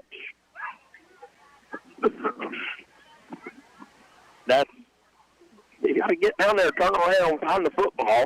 And the whole goal there is for DeMille to kick it high, which he did. Somebody go find it and down the ball inside the 10. And we had an opportunity there. Great punt by Jamil Jones. Well, they're looking at the guy calling fair catch, and they're thinking hey, every now and then people get faked out, Jackie. I think we just got faked out. Well, I don't know. Well, you can't have all 10 of them get faked out, or 1 or 2 of them, yeah. First down and 10 from the 20-yard line. Bishop Kenny with the ball. They trail the Wildcats 28-6. Rezar, straight drop, going to fire one down the left sideline, and it's going to be overthrown out of bounds. He was looking for Tabor across the way, and it's incomplete. It'll be 2nd and 10. Yeah, we got lucky. Tabor's got behind us there in coverage, and instead of continuing to run after the football, we turn around and start backpedaling to try to get to it, and that's a big no-no. You don't want to do that, and you don't just ask Florida State. I would not take their advice on football. I was thinking of that Jacksonville State play to end the game, thinking that might be the low point of the season for the Seminoles, but they've had some struggles since then. Second down play now, 2nd down and 10. Rezar going to roll to his right, looks down the field, and it's going to be overthrown. And now you're going to get a flag on the Cats for roughing the passer. I think that's a bad call, too. I think that's a bad call. We were back there, and looked like we were in pretty good pursuit of Rezar there. Had we had a defender turn around, he probably picks that ball off. Yeah, I mean, he threw it out there in no man's land, overthrew his receiver. I saw that Rezar ended up on the ground. I didn't see the contact because I was following the ball, so I'm not sure. But the official's standing right there, Jackie, and we can't make those mistakes. No, you can't. But at the same time, it's football. Sometimes you get in a game where the other team is physically dominating, and it's 28-6. Seems like the referees start feeling sorry for the other team a little bit. Yeah, you don't want to see that either. First down and 10 from the 35-yard line. Now Bishop Kenny gets help with the 15-yard penalty. Rezar going to try to set up a screen. He's going to get hit in the backfield again, throws it out of bounds across the way. Looked like he had a receiver in the area, but it'll be 2nd and 10. He's under all kind of pressure when he goes back to throw. Yeah, and the Wildcats are just pinning their ears back now. He had a couple drives earlier where I didn't feel like we were getting enough pressure on him, but now he's back there running for his life. Second down and 10. Bishop Kenny, 1:42 to go in the first half. Reminder, stay with us for our Baker County Farm Bureau halftime report. Got a lot to talk about tonight, including the first half of tonight's game and the rest of the schedule for the Wildcats here as we cross the halfway point in the 2021 season. Rezar fires one to the left side. It goes off the receiver's hands out of bounds. It'll be 3rd and 10. And just like you said, Jackie, time is being left on the clock here. Wildcats get a stop, we can get the ball back. And we haven't had to call a timeout. You know, I thought they may try to run the ball and try to force us to burn those timeouts and take it to halftime, but they come out throwing the ball, and with those incompletions, 3rd and 10 here, 1:39 left on the clock. Wildcats up 28-6. Get a stop, and you're going to have an opportunity to get the ball back and maybe go down and try to score yourself. And you think we still have all three? I think so. Third down and 10. Wildcats show blitz. Kazmarek got picked up and not Kinghorn. Kinghorn comes off the edge, gets the sack on the quarterback. And we're going to call timeout here with 1:29 to go to half. Yeah, that time. Orlando Holland, my goodness, chased him all the way across the field. And able to get a huge sack for a huge 4th down, and Coach Mays does call one of those timeouts. Stops the clock with 1:29, so the Wildcats going to have a chance to get the ball with some time to maybe put something together, get some points on the board before halftime. I was watching Kaz that time on the blitz, Jackie, 45, and he got picked up, but they didn't pick up Holland, who was coming around the end. I saw the 3 on the jersey, thought it was Kinghorn for a moment, but Orlando Holland, a big sack against the quarterback for Bishop Kenny. And now, with Jamil Jones back there, Bishop Kenny can't afford to kick a short one here. They're going to have to kick it back there to him, Jackie, so if Jones can get it, Cam Smith back there to return the punt. And if Cam can get his hands on this, we've got a chance for a return. Yeah, the wind's in the face of the punter here. They rolled one back to him earlier. I'm not sure if I wouldn't go after this one. 1:29 on the clock before halftime. This one gets back there, and the Cats almost get back there to block it. Cam Smith's going to have to retreat to the far sideline, and it's going to roll out of bounds. He had no chance to return that one. They were definitely kicking away from Cam Smith, and the Cats will have to go from the 32-yard line with the wind at their back somewhat. You would think if we could get it somewhere near the 20-yard line, we could try a field goal from there. The 20, man, he's his wrist, not his ankle. My man, he can boom him. Well, give it to the 30 and give him a chance. Well, I'm saying if you get it to the 20, that's a 37-yard field goal. From the 30 or 47.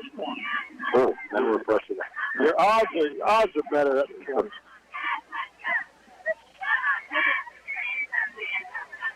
Gonna line up with 3 receivers to the left here. Noah Ray, pump fake at the line of scrimmage. He's under pressure, and he's going to get sacked. And a flag. It comes in late. We're going to get bailed out here. Thank goodness. Looks like it's going to be a face mask on Bishop Kenny with 1:16, but that's the ball. That's the ball. You got to throw to your safety valve there and let him get out of bounds or throw that ball away. Under 2 minutes here, you can't afford to take a sack. You cannot afford to take a sack under 2 minutes, and the ball's going to be at the 28-yard line. What happened? Well, I was maybe not. I was handing out money, Jackie, and was unable to see what was happening. Well, they threw 2 flags. I mean, I don't know how you throw 2 flags at the spot of the foul he tackled and don't make a call.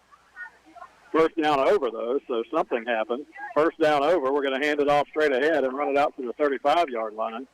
Under a minute to go here, going to have to hurry. Yeah, you got to go fast now. 50 seconds and counting. We still have some timeouts. Going to bring up second down here. So they did replay first. I don't understand what just happened.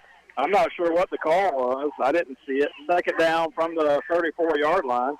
Going to run an option right to Cam Smith, and Cam Smith's going to try to get the corner over there. And he's going to get tackled a couple yards upfield, and we're going to keep running the clock, going to have to call a timeout. We're not going to. We're just going to let it run. We've been able to flip some guys, get behind the coverage here. I would have liked to have taken another shot with 30 seconds and a couple timeouts left, but Coach May's going to take it at halftime here. Wildcats up 28-6. I don't think we're going to run another play. We're not. It's just going to run out, and that's going to be the half. Wildcats going to take a 28-6 lead into the halftime locker room. Good effort for the Wildcats in the first half. A 3-touchdown lead over in-district opponent Bishop Kenny here as we break for halftime from Bishop Kenny High School. So stay tuned. Stay with us. We'll have our Baker County Farm Bureau halftime report coming up in just a few moments. And a lot to talk about, Jackie, tonight. We'll review the schedule for the Wildcats, which includes a couple of district opponents coming down the stretch here toward the end of the season. Game number 6 tonight, Jackie, a 10-game schedule in high school football. Can you believe we're almost 2/3 of the way done after tonight? So Wildcats 28, Bishop Kenny 6. Let's send it back to the station for about a 5-minute timeout. We'll come back with our Farm Bureau halftime report right here on WFBB. For over 50 years, Dependable Heating and Air Conditioning has been serving the community of McClenny.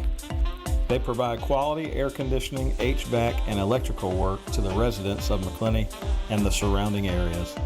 The phone number for Dependable Heating and Air Conditioning is 259-6546. Oscar and Susie Gray would like to say, go Wildcats. Again, that's Dependable Heating and Air Conditioning, 259-6546. We all make choices about alcohol. Kids make choices whether to drink or not. Bye, Dad. Remember, I'm going to Alex's party tonight and sleeping over. Hey, Ann, remind me about that party again? And adults make choices whether to talk about it. That's true of parents and every other trusted adult in a kid's life. Kids want to know our expectations, and they want honest answers in everyday conversations. So talk with your kids and help lead them on a positive path, because when you talk, they hear you. Learn more at underagedrinking.samhsa.gov. Dual State Real Estate is a proud supporter of Wildcat football. We offer home and land sales as well as property management in Florida and Georgia. Come in for a free consultation and we'll show you how to get up to 16% more for your property. Mention this ad and we'll give you free buyer representation. Don't hesitate, call Dual State, owned and operated by Sabrina Thrift. Call us today at 904-397-0263 or check us out at dualstaterealestate.com.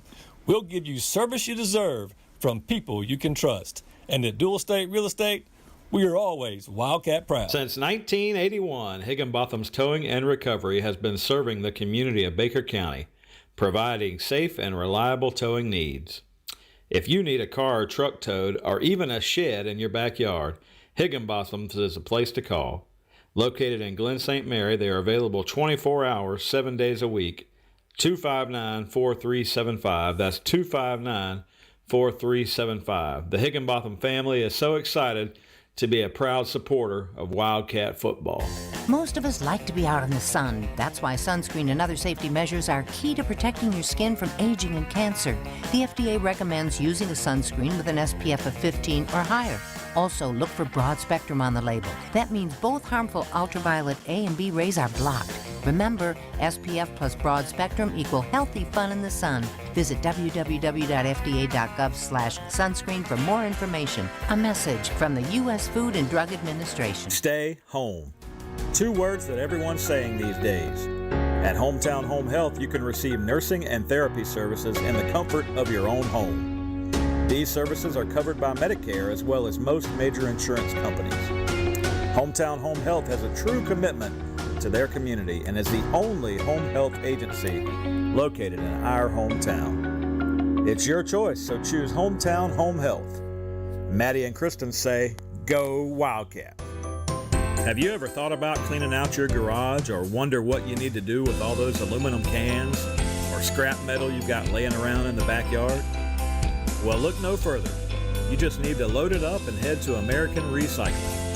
Tim Hughes owns and operates American Recycling on Woodlawn Road in McClenny, Florida. They're open Monday through Friday, 9 a.m. to 5 p.m., and on the second and fourth Saturdays of every month from 9 a.m. to noon. Stop by and see Tim and maybe even cash in on that stuff you've got laying around. Tim and American Recycling say go Wildcat. Did you know that walking just 10,000 steps a day helps keep you healthy? And it's easy. 20 minutes of grocery shopping is 1,600 steps. Daily housework is 270. Taking a half-hour walk during lunch, around 4,000 steps. You can see how this adds up. 10,000 steps will find you a healthy weight and even reduce your risk of heart disease, diabetes, and stroke. Feeling healthier starts with the first step. A message from the Florida Department of Health. Hi, this is Larry Birkins of Birkins Chevrolet in McClenny. It is truly an honor to help make these Wildcat radio broadcasts possible. Birkins Chevrolet with sales and service 6 days a week. Cars, trucks, SUVs, certified used cars. We help customers establish or reestablish credit. Thank you, Wildcat fans. From Larry Birkins at Birkins Chevrolet, US 90 in the heart of McClenny. Online at BirkinsChevy.com. Baker County Farm Bureau wants to wish the Baker County Wildcats much success this football season. Baker County Farm Bureau, specializing in auto insurance, homeowners insurance, along with life insurance. To get started with Farm Bureau, contact Jack Baker or Justin Webb at 259-6332. That's 259-6332. You're listening to Wildcat Football on 97.5 FM WFBB. This radio station is a ministry of Glen Baptist Church in Glen St. Mary, Florida. We're blessed to air Baker County Wildcat Football live each week, and it's our hope that you enjoy the program. We know that life is busy, work, school, football, running errands around, but in the midst of the busyness, we all need a church home that brings the stability upon which you can build your life. If you're looking for a church home where you can grow in Christ and community, we would love to invite you to worship with us every Sunday morning at 10:30 a.m. Check us out on our website at glenbaptist.org or on Facebook, where you can access church info and content and even watch worship services. At Glen, you get dynamic music, gospel-centered expository preaching, and a wonderful faith community. Come grow with us.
And we welcome you back here to Bishop Kenny High School. Night of tonight's district matchup.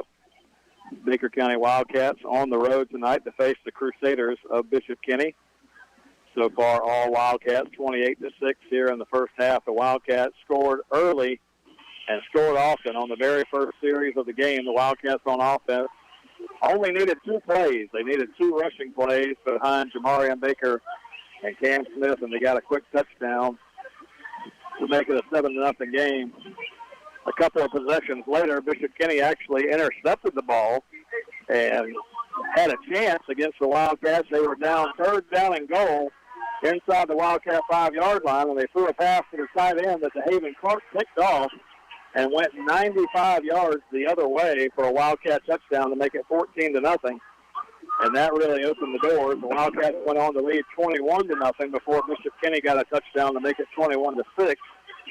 Wildcats scored again before the end of the half to make it a 28-6 ball game where we stand right now at halftime. So we welcome you into the Baker County Farm Bureau halftime report. I want to thank Jack Baker and Justin Webb. Each week, our Baker County Farm Bureau halftime report coming to you live during halftime. And this week, Jackie, let's talk a little bit about what the Wildcats have in front of them following this game. I'm not penciling this in as a win yet. The Wildcats still have 2 quarters to go, but are in good shape here, 28-6. If the Wildcats can win this football game, they've got a 2-0 district record, 4-2 overall. So we'll take that record back home next week. It'll be homecoming back in Baker County, not a district game. We'll face Ridgeview. Should be a game that the Wildcats will be favored in to win that game against Ridgeview next week, but that would put the Wildcats at 5-2. But then, coming down the stretch, Jackie, a couple of key district matchups with Ed White and with Suwanee. Suwanee will be later in the year, but Ed White, in between there. Ed White's a team that's undefeated in the district also. Suwanee has had a couple of tough losses as they've battled their way. But, Jackie, the key for the Wildcats, like I said earlier tonight, is to go 4-0 in district play. That's what you want to do. You got to take down Ed White. You got to take down Suwanee to do so. If the Wildcats can do that, they've got a good chance to finish 8-2 on the season, and that's kind of what we're looking at from here. Yeah, I mean, obviously, me personally, I have the Ed White game circled. A lot of talk around Jacksonville about that Ed White squad, team that we've typically gone over and been able to have our way with. But those guys got some players in this season. They're playing some good football, and coaching seems to be much improved at Ed White, and the players they've got in are guys that came right in and were able to contribute to that team. And so a lot of buzz around that program this year. So if we get through tonight, that's going to be one we're going to have to prepare for and be ready, because I believe that one's going to be a tough matchup for this Baker County team. It will be, and that's the one that we've kind of got circled as we come down the stretch. The Wildcats will face Ridgeview next week, and then you've got those 2 district games with Ed White, Suwanee, and then we close out the year against Baldwin on the road. But, that Ed White game is looming large as the game that the Wildcats are really going to need to win to capture this district title and get into the playoffs. Yeah, and again, you said it, but let's get through this one first. The Wildcats seemingly have this one in hand, up 28-6, but Bishop Kenny did find a little success on the drive in the in the second quarter there, where they would come down and put 6 points on the board.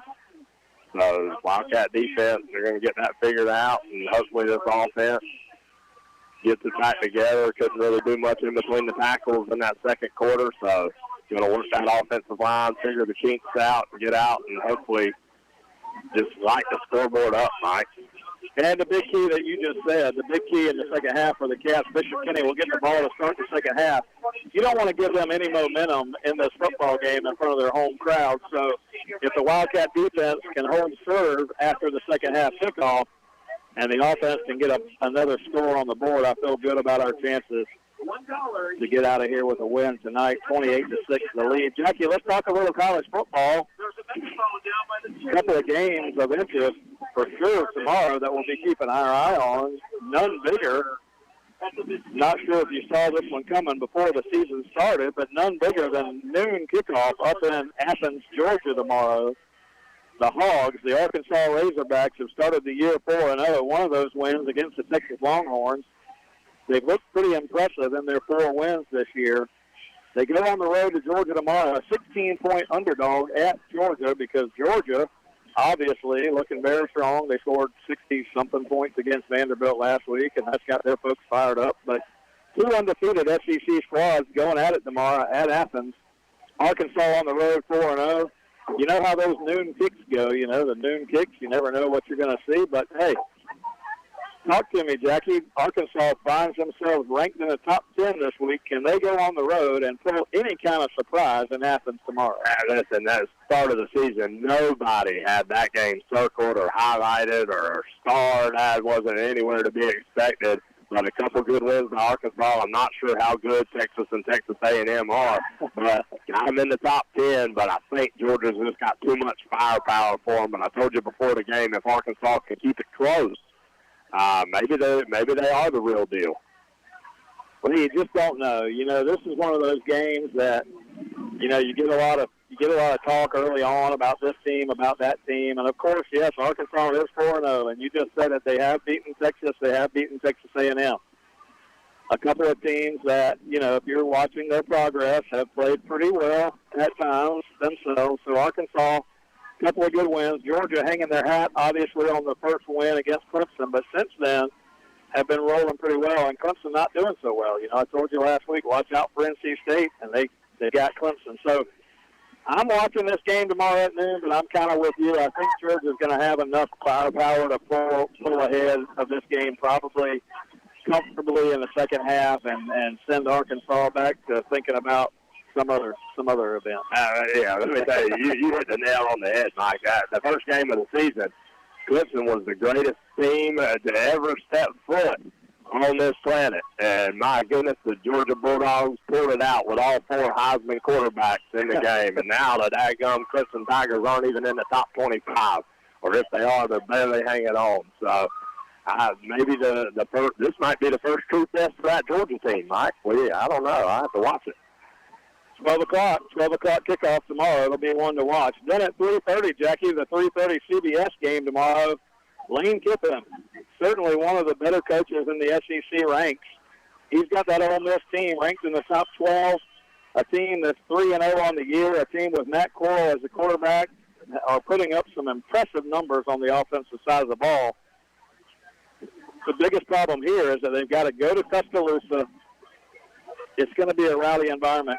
Ever since the Florida game, people are asking questions about Alabama. Are they for real? Are they the same Alabama that we've seen? Well, if Lane Kiffin draws it up this week and sends that Ole Miss team in there for the shocker, is it possible? Yeah, I mean, Lane Kiffin, he's been known to pull some big upsets in ball games. The one thing about Nick Saban assistants, man, it just seems like they just can't get over the hump against that guy. So Nick Saban's going to have it planned up and dialed up, and I just don't think Lane Kiffin will have enough. 14-point underdogs in that game against Alabama. The biggest key for Alabama there, Bryce Young, you saw that he was young on the road at Florida, but they're at home in front of the home crowd. I think that home crowd advantage will give them the win against Ole Miss for sure. But I expect Ole Miss to show some fireworks in that game and maybe pull off a couple of big touchdowns and maybe keep it close for a little while. Yeah, I just don't see it. Alabama's the greatest team I've ever seen in the history of college football this year. So how the Gators even kept it close, I'm not sure. Some other games of interest just to keep your eye on throughout the SEC tomorrow. Mississippi State goes to Texas A&M. Auburn goes to LSU. Boston College goes to Clemson tomorrow. Clemson, a team that finds themselves at 2-2 right now. But, Jackie, the other game that we'll obviously want to talk about here is Kentucky. You know, Kentucky's 4-0. Up at Lexington, Kentucky tomorrow, hosting the Gators tomorrow night, 6 o'clock kickoff from there. The last time that the Gators have gone there, actually the last several trips to Kentucky have been tough. You know, they've been tough games where the Gators had to pull something out. And, you know, I got to tell you, I like the way Florida's playing. They've got a physical style of football that they're playing this year. They're able to run the football. The defense has come around, and at spots the defense has looked very impressive. Going on the road tomorrow night at Kentucky, the Gators favored by about 7 or 8 points in the game. But do you like this matchup, and what do you see happening in Lexington tomorrow? You know, it could be one of those trap games, Mike. A good Kentucky team, 4-0 on the year. Mark Stoops, you know he's going to dial up a defensive scheme that gives Florida fits at times. So this may be the one good test for this Florida team so far. They've matched up against Alabama. I was happy how they came out and performed against Tennessee after getting a little hyped for that Alabama game to be able to come back out and take care of Tennessee. But what I'm expecting out of this Florida team, if you want to say we're getting back to the days of old, as week in and week out, you got to go in and you got to win these games big that you're supposed to win. You're supposed to win this game tomorrow. So, you know, go out, handle your business, dial up the game plan, and get it done and come back down and let's get on with the season. Kentucky's got some confidence at 4-0, but they don't have really any impressive wins. You know, they've beaten the Missouri team that's pretty average. They beat them by 1 touchdown. They beat a South Carolina team that's pretty average. They beat them by 6 points. So Kentucky is not rolling by any stretch of the imagination. However, at 4-0, they're going to have some confidence in front of their home crowd tomorrow night at 6 o'clock. It'll be a fun game to watch. I'm interested to see what Dan Mullen's plan is with Anthony Richardson, Jackie. I don't know if I say you rest him. If you don't need him, let him rest. I don't want to see Anthony Richardson again until Jacksonville, I'll be honest with you. And I know that's got all the Dog fans trembling because when he steps on the field, my goodness, they're worried to death. They saw what Emory Jones did to Alabama by himself. Just imagine.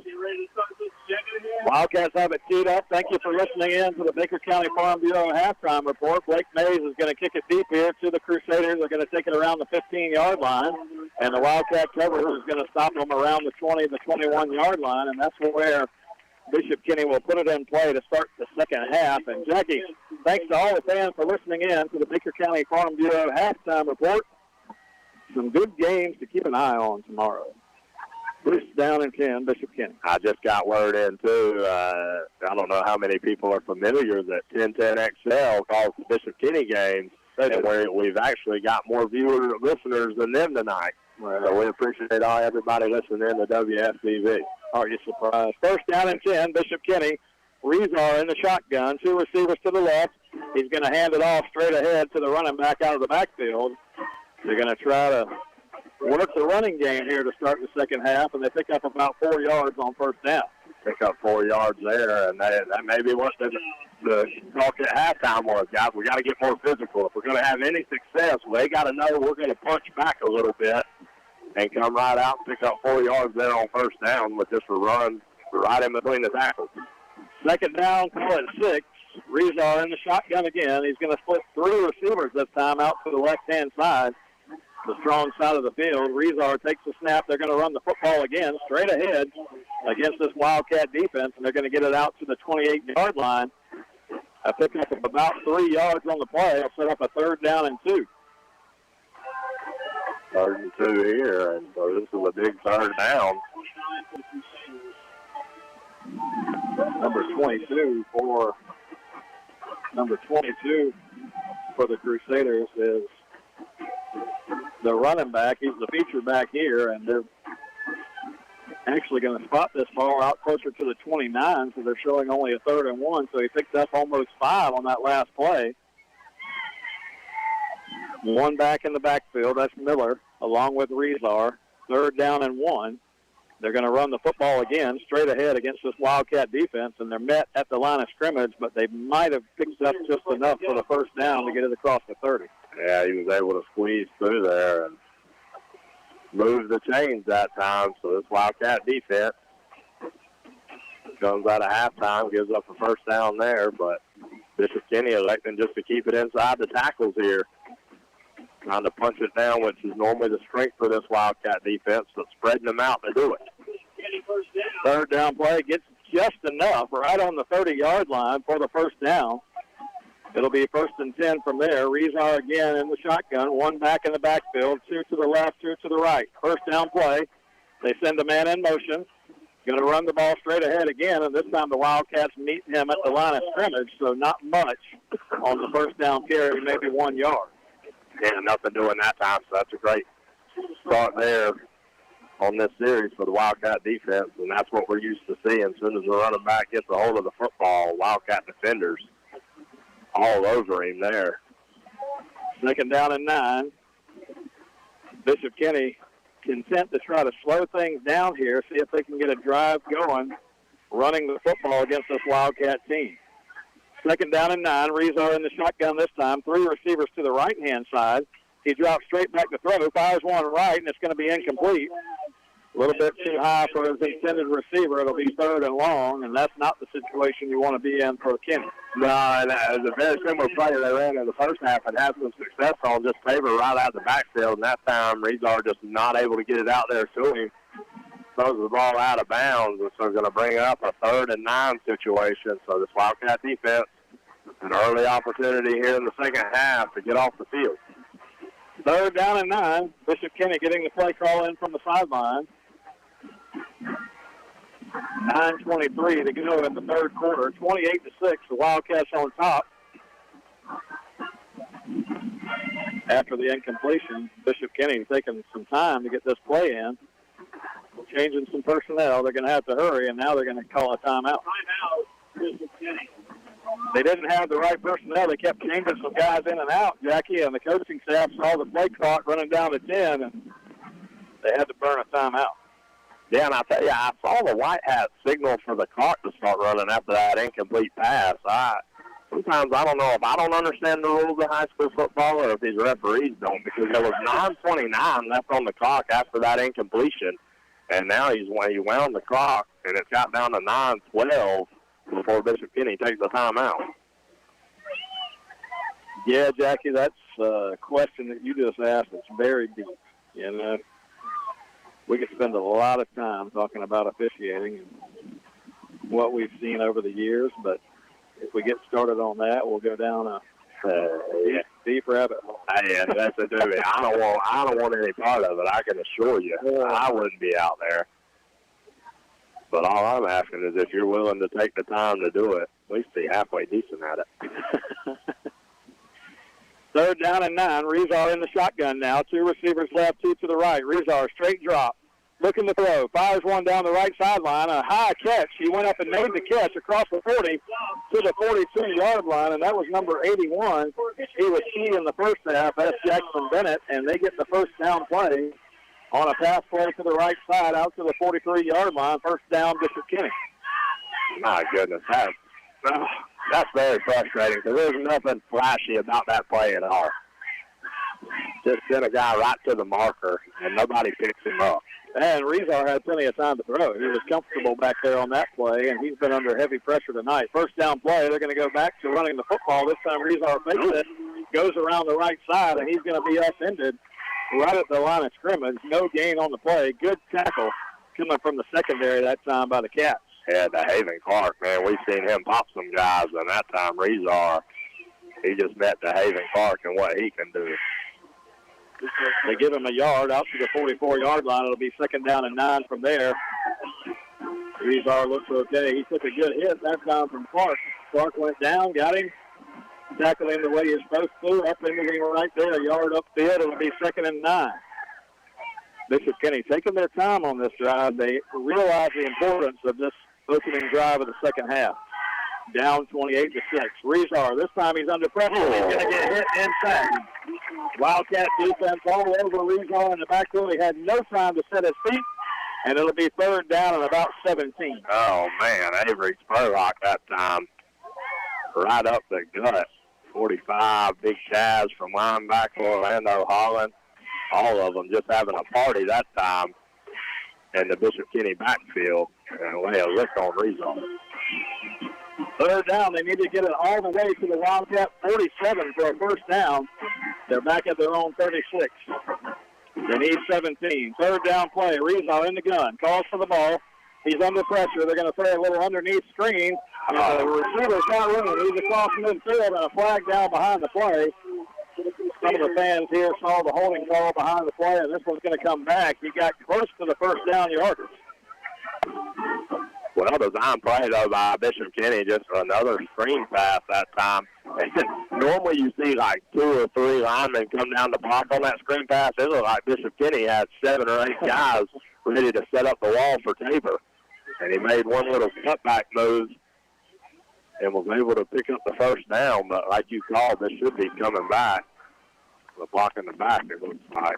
He would have gotten to around the 46 of the Cats. However, where they're standing at the 39 of Bishop Kenny, they're going to mark the penalty from there. So this will make it an even longer 3rd down play. They needed 17 on the previous play. This one's going to back them up all the way to the 29 of Bishop Kenny. So now, oh my goodness, they need about 23. I'll bring the pressure right here to see if we can't get. When Rezar has time in the pocket, he's been fairly accurate with the football. I might bring the house here. Sophomore quarterback for Bishop Kenny in the shotgun. 3 receivers to the right, 1 to the left. 3rd down, they need about 23. The Wildcats bring pressure. Wildcats are going to get close to stopping him. It's going to be picked off. Picked off at midfield. The Wildcats have it running it back to the 30, to the 25. Down the sideline is Makai Mosley. Makai Mosley playing center field that time, and as Rezar got popped as he got rid of it, the Cats get the interception, and they're going to be set up with great field position. Makai Mosley, what a play that time. wasn't able to get his hands on a well-thrown ball by Noah Ray in the first half. Makes up for it there on a huge interception. You're right, Mike. They got him out in coverage on an obvious passing down, and Makai Mosley makes him pay, brings the ball down to the 10-yard line. What a play. First and goal to start the second half for the Cat offense from the 10. Noah Ray going to give it to Cam Smith. He's inside the 5.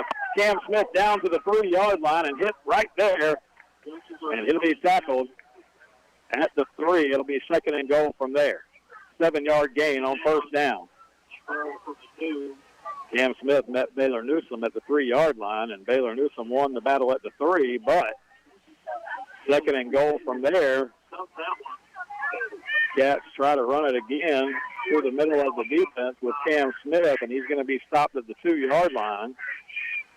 It'll be third and goal for the Cats. We need to punch this one in, Jackie, with a 28-6 lead. The Cats could use a touchdown. Third and goal from the 2.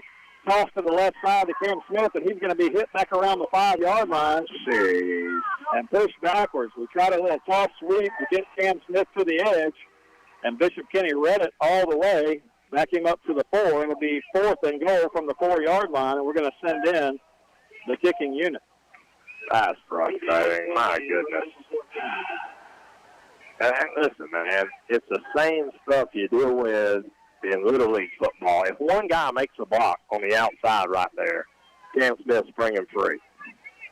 Noah Ray will get the snap at the 12. It'll be a 22-yard attempt, and Ray has to go up high to get it, and this play is busted. The snap was high. Noah Ray had to go up to get it, and Bishop Kenny is going to turn the Cats away. My goodness. My goodness.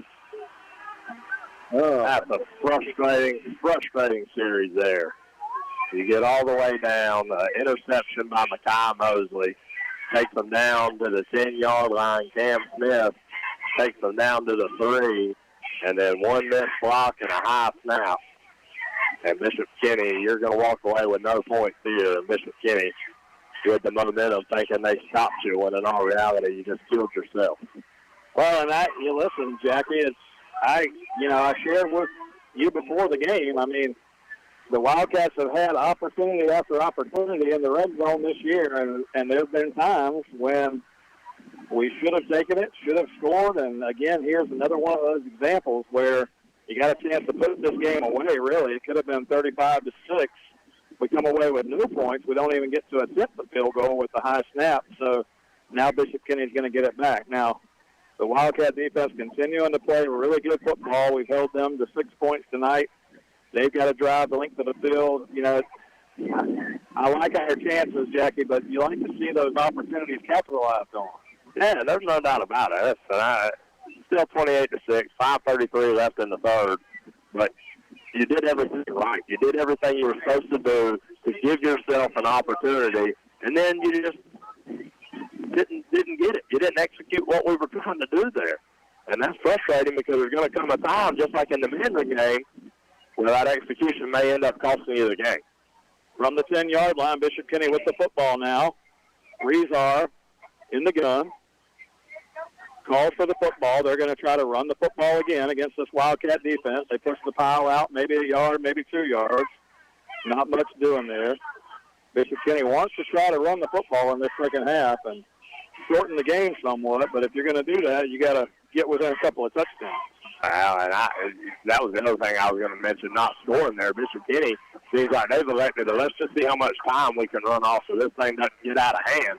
So when you got a chance to score from the 1-yard line, you better take. Yeah, almost the feeling you get. Almost the feeling you get. They might feel like if they can get one big drive going, get within a couple of scores, then push the issue. Second down and 7. Rezar, straight drop here. He's under heavy pressure. Going to fire one out here. It's going to be incomplete. Rezar had no time to throw as one of the Wildcats was bearing down on him in the backfield. That was Kaz.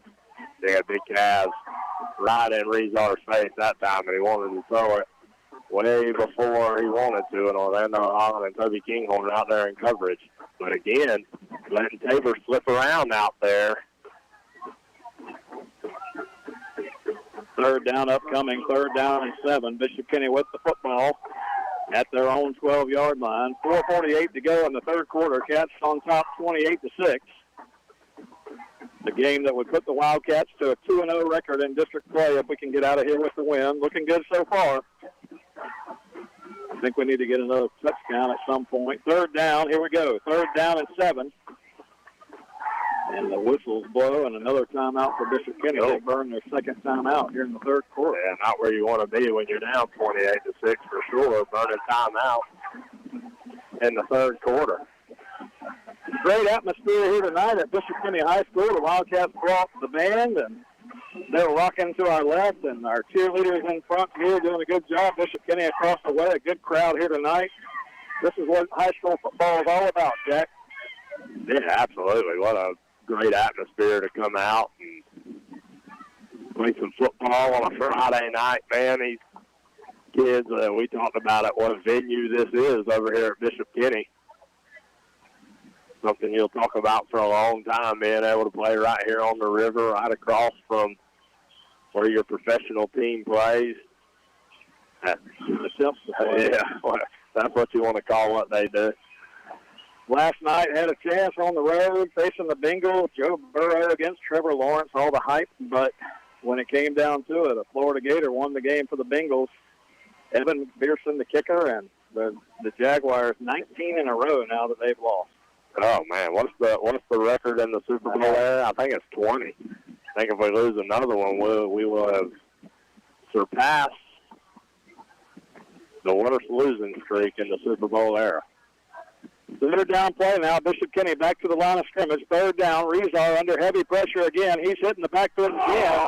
And the Wildcats almost get another interception out there, but we're going to force a punt here.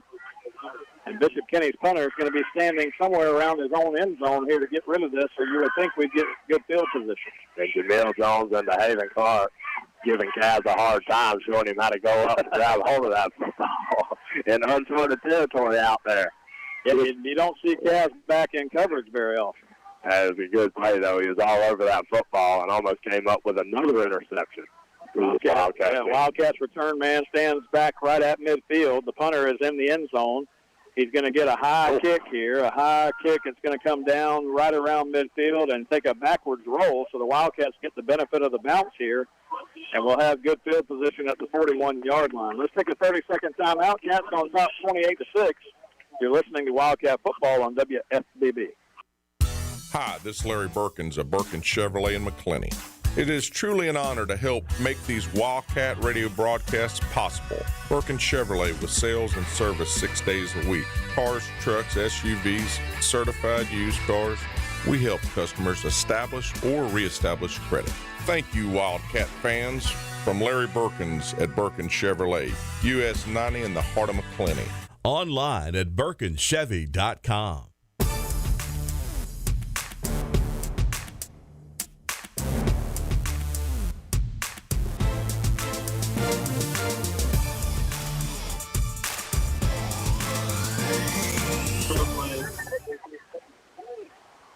Welcome you back here to Bishop Kenny High School on the south bank of the St. Johns River. The wind blowing in hard here tonight, but the Wildcats have gotten out to a 28-6 lead. On first down play, Cam Smith goes to the middle, and you're going to get a face mask penalty against Bishop Kenny. They pulled him down by the face mask, and that'll be 15 yards for the Cats. So we started out at their 41-yard line. Now we're going to be all the way down to the 36.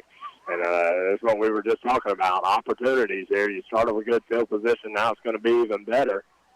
26, I'm sorry. I said 36. First down and 10 for the Cats from there. Good field position. We had it a moment ago. We had first and goal from the 10-yard line. Came away with no points. 28-6, the Wildcats lead.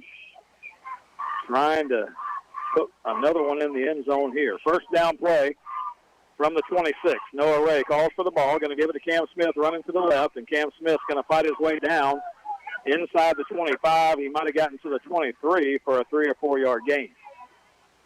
3 or 4 yard gain that time by Cam Smith, just trying to get something going on the outside here. We tried to toss play from the 3 yard line earlier that got absolutely blown up. But Cam Smith able to pick his way through and pick up 5 yards there on first down. Yeah, they mark it all the way down to the 22-yard line. 5-yard gain on first down. Send a man in motion here. Ray's going to give the ball to Baker in the backfield, and Baker fights his way down to around the 20. Not a ton of room, but you would think maybe 4-down territory here, 3rd down and 3 upcoming. No, it's definitely 4-down territory. He's got to put some points on the scoreboard here. 3:20 left to go in the third quarter. 28-6, Cats on top, and Bishop Kenny is going to come across here and get a 5-yard offside penalty that'll give us the first down. Poor fella, that's the same guy that jumped last time. Yeah, 5 yards for the Cats. Going to move it inside the 15-yard line, down to around the 14. So the good news for the Cats, we can get a first down around the 4. First down play, Cam Smith goes in motion. Ray takes the ball, going to give it to Baker. Baker fighting his way inside the 15, close to the 13-yard line. Not a lot of room. Not a lot of room. Maybe a yard gain on the play. It'll be 2nd and 9. Yeah, Bishop Kenny doing a good job at the point of attack there. We're trying to force the issue a little bit. Right up the gut with Jamari and Baker, and not a whole lot doing there. Picked up just 1 yard on first down. 2:40 and counting in the third quarter. Cats still on top, 28-6. The game has kind of grinded down to a slowdown here in the third quarter. Neither team able to do what they want to do, but the Wildcats with a chance. 3rd down play, going to give it to Baker again. He hits the hole hard and gets down close to the 10-yard line. But Bishop Kenny's defense being a little more stingy in the second half, up in between the tackles. It'll be 3rd down and 7. 3rd and 7, and Jamari and Baker made 2 guys miss right there. I thought he was going to be off to the races, but a good play by the safety. 3rd down play, Ray in the shotgun. Wildcats trying to go fast. Ray going to run to the right side and be sacked in the backfield.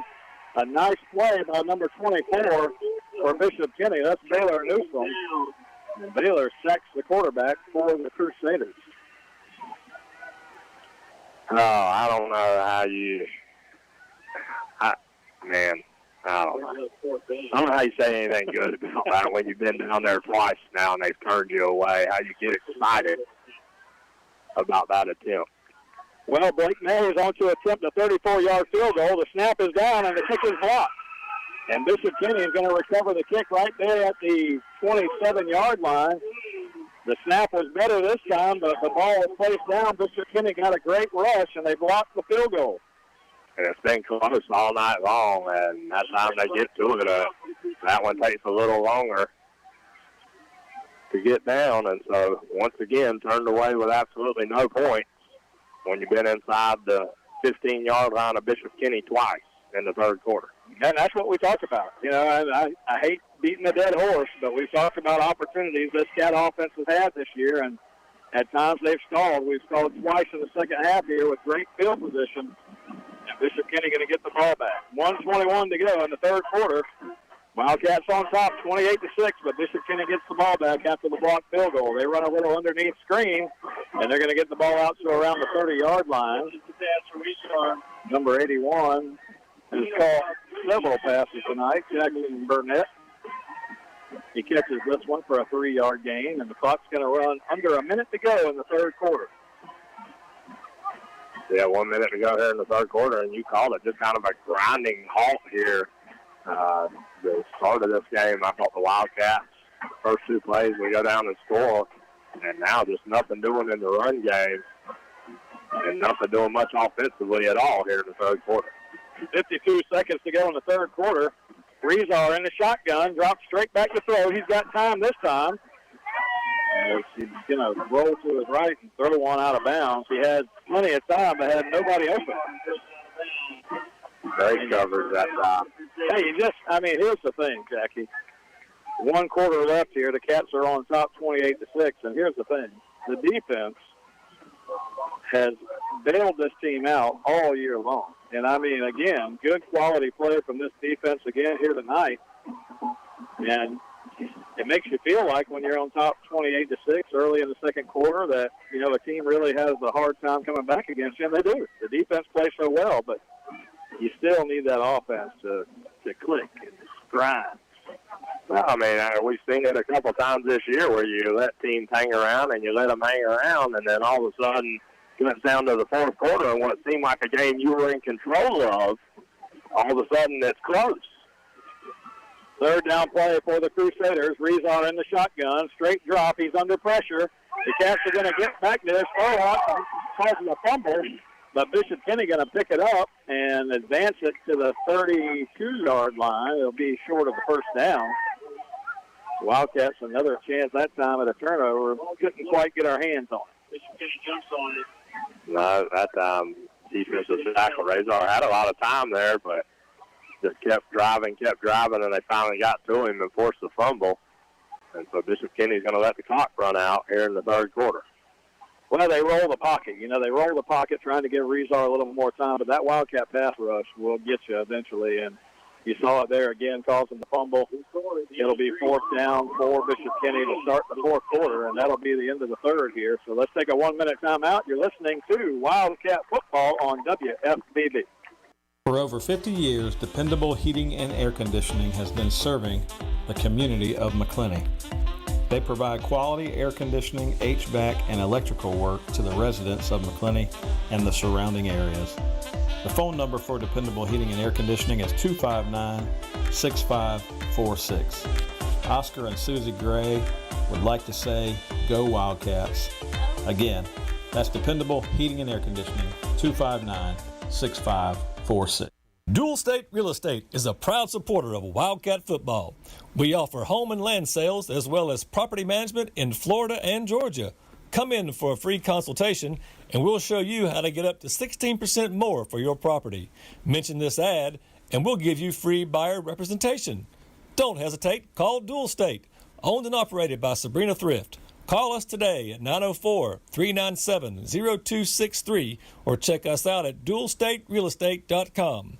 We'll give you service you deserve from people you can trust. And at Dual State Real Estate, we are always Wildcat proud.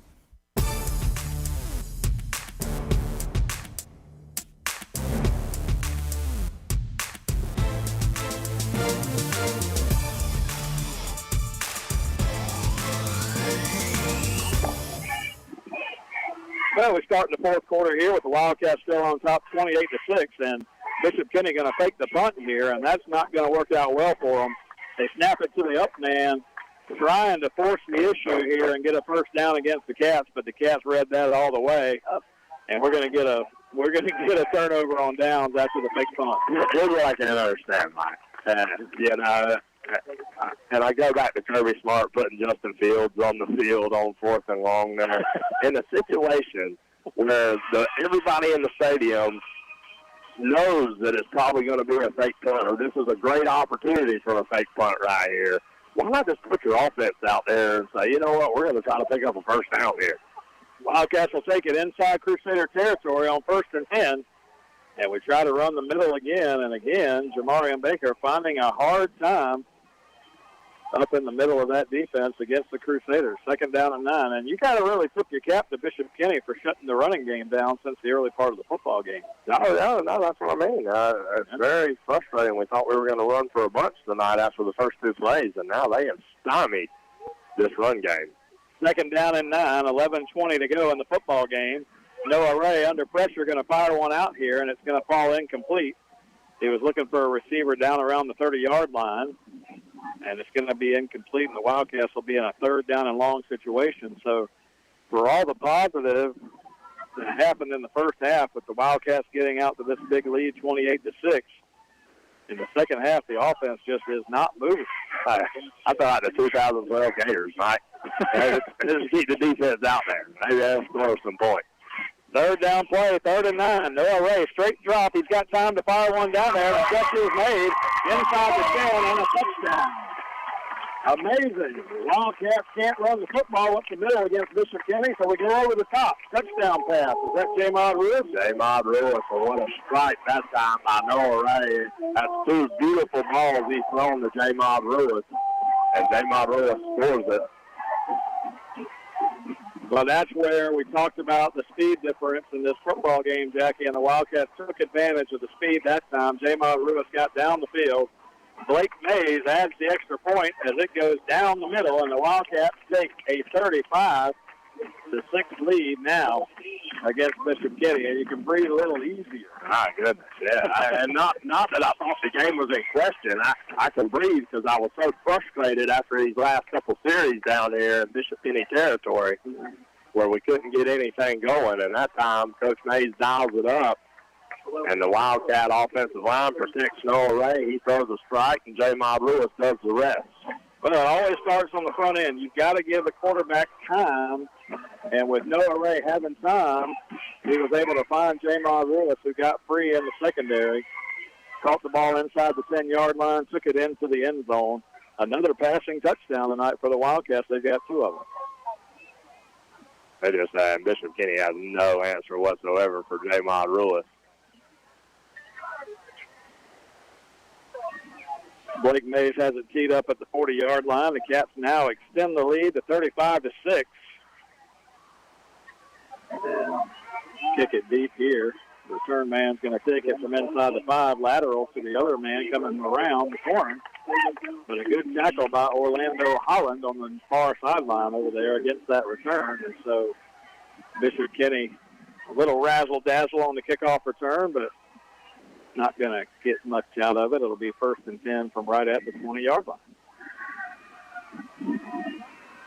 We can tell you how much enthusiasm is over there as the student section of Bishop Kenny just kind of cheers for anything. They cheer for it. They're down 35-6. And well, you know, you got to remember that in high school football, you got a lot of students from the school, and in high school, these kids want to have fun. They're having fun. They're having a good time, and it's been a good atmosphere here at Bishop Kenny tonight for a good football game. Rizar is going to find a receiver across the middle, and he's going to be out across midfield. That was number 10 on the catch, and number 10 is Michael Leonard. He's caught a couple of passes tonight for Bishop Kenny. That time, Rizar, a quick drop and a quick step, and found Leonard about the 40-yard line. He carries it all the way into Wildcat territory to the 48-yard line, a first down play. That's the second big pass Leonard's caught tonight. It's very similar. It may have been the exact same play that he caught earlier in the first half. And we've talked about, off air, a tight end. Utilizing a tight end in high school football, not a lot of teams do it, but Bishop Kenny does it fairly well. First down now from the Wildcat 48. Rizar, straight drop. He's under pressure. They run a little underneath screen, and it's going to be incomplete.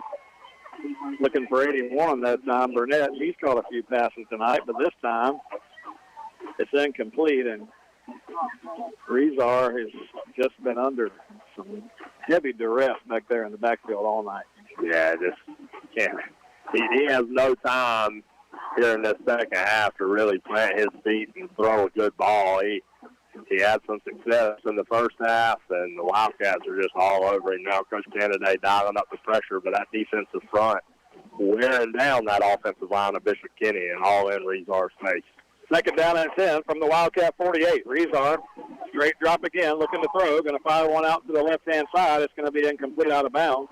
The receiver, his momentum carried him out over there. Good coverage by the Cats, and they're not able to convert. So third down and 10 from the Cat 48 now. Another opportunity here. I'd love to put another running clock on Bishop Kenny. Well, at this time of night, and the fact that we've got 10:25 left in the game and the Wildcats up by a healthy margin, I'm with you. Let's run it out and get out of here. 35-6, the Cats are on top. Big district matchup here tonight. The Cats giving Bishop Kenny all they want. They're going to run a little end around with the receiver, number 81, Burnett. And Burnett's going to fight his way all the way down to the 39, close to the first down. We haven't seen that end around play tonight from Bishop Kenny, but they pick up about 9, and they're going to give them the first down. Oh, my goodness. On the reverse, Mike. Nobody stayed home. Yeah, the Wildcats have a very disciplined defense. Normally you don't see them getting beat around the edge on plays like that, but a little misdirection for Bishop Kenny. The right call at the right time. They pick up the first down at the 38 of the Cats now. 9:52 on the clock. Rizar, 2 receivers right, 2 to the left. He's going to take the shotgun snap, send one man in motion. Straight drop. He's under pressure again, and he fires one out to the left side. A catch is made on the Bishop Kenny sideline. The receiver's still running, and I thought he was out of bounds over there, Jackie, but they're going to give him the credit all the way inside the 10-yard line as he broke a tackle. Wow. I thought he was well out of bounds. He bobbled the ball. And it looked like a couple Wildcat defenders pushed him to the sideline, but apparently not. First and goal now for Kenny inside the 5. They fumbled a snap here, a bad snap. Didn't get it back to the quarterback, and he just has to fall on it inside the 5.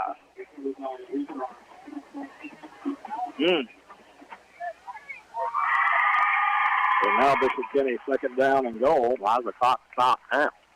The fumble. Yeah, well, now it's running. I don't know, Jackie. We talked about that earlier. Don't ask me to explain. Time to go home, man. Second down and goal. Empty backfield for Rezar. He's going to run it himself, and he's going to get hit in the backfield and go nowhere.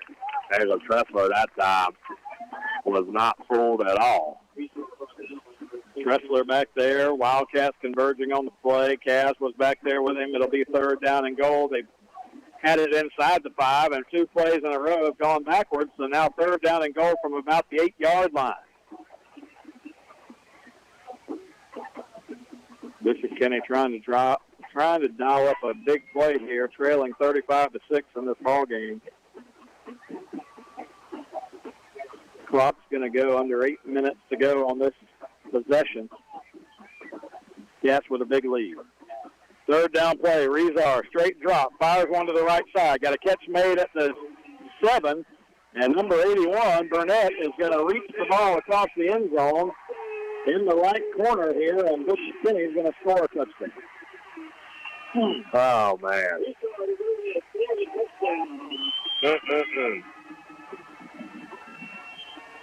That time, Jackie, they just found Burnett over here on an island. He catches the ball about the 7, makes a man miss. He gets down the sideline, extends the ball across the goal line, and gets it in there. They're going to go for 2 straight up the middle here out of that swinging gate formation, and they're going to punch it in. So they tried it twice. They get it once. That's a 50% success rate, and it's 35-14. There you go. There you go. Let's take a timeout. 8:23 to go in the ball game. Cats on top, 35-14. We'll take a 1-minute timeout. You're listening to Wildcat Football on WFBB. Since 1981, Higginbotham's Towing and Recovery has been serving the community of Baker County, providing safe and reliable towing needs. If you need a car or truck towed, or even a shed in your backyard, Higginbotham's is a place to call. Located in Glen St. Mary, they are available 24 hours, 7 days a week.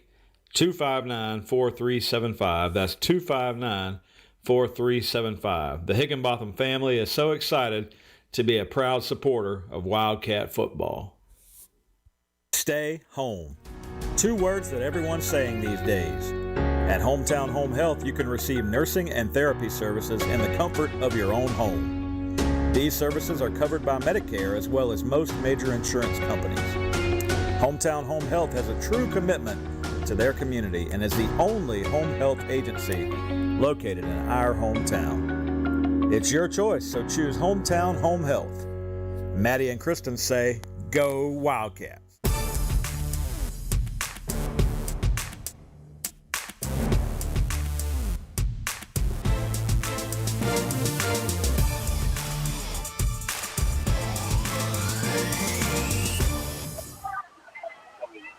Eight 18 to go in the football game here from Bishop Kenny. And Jackie, we talked about the thing that you don't want to do is squander your opportunities and let a team hang around with you. The Cats are on top 35-14, but Bishop Kenny comes out here, attempts the onside kick, and they're going to get it.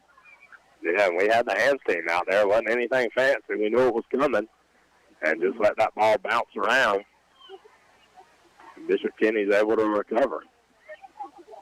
Players down on the play here. Coach Mays out there talking with the officials. I'm not sure. Play happened a long way from us across the field, and Coach Mays kind of talking to the officials about something that happened on the play. We'll have to check and see who the Wildcat is banged up on this play, but the end result, like you said, we had the hands team out there to get the ball just bouncing around. That happens on an onside kick all the time, and they end up recovering it. So the Wildcats are not in peril, Jackie. They're up 35-14, but you don't want to let Bishop Kenny get a quick strike here because then, you get within a couple of scores and all bets are off. Yeah, and again, just one of those things, I don't know. You've been in control of the game. Take control of the game. And when you let him get a 2 touchdown here, and now recover an onside kick. All right, here we go. First down and 10 for Kenny. They trail 35-14. Rezar going to find one down toward the end zone, and he's going to throw it out of bounds across the far way over there. Incomplete, looking for the receiver down the sideline. They were going for the home run ball there, Jackie, to try to make this a 2-possession game early on, but now second down and 10.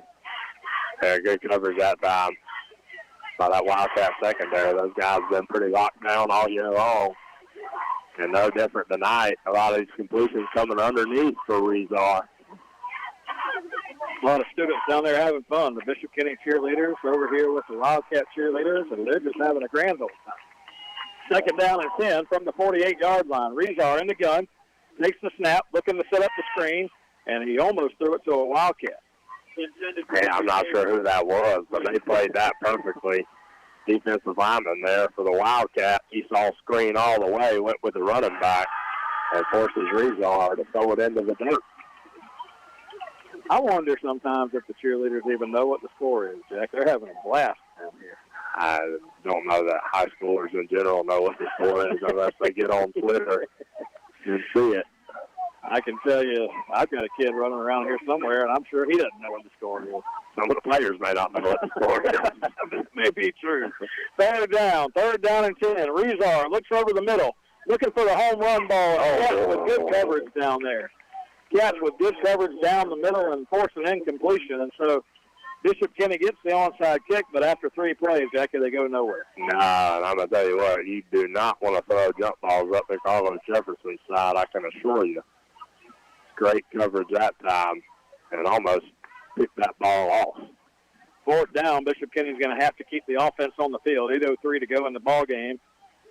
And here's, the fun part of the game here. If you're the Wildcats and you can get them off the field, and we can just kind of chew some clock here toward the end, that's what we're hoping for. Fourth down play, Rezar in the shotgun, calls for the ball.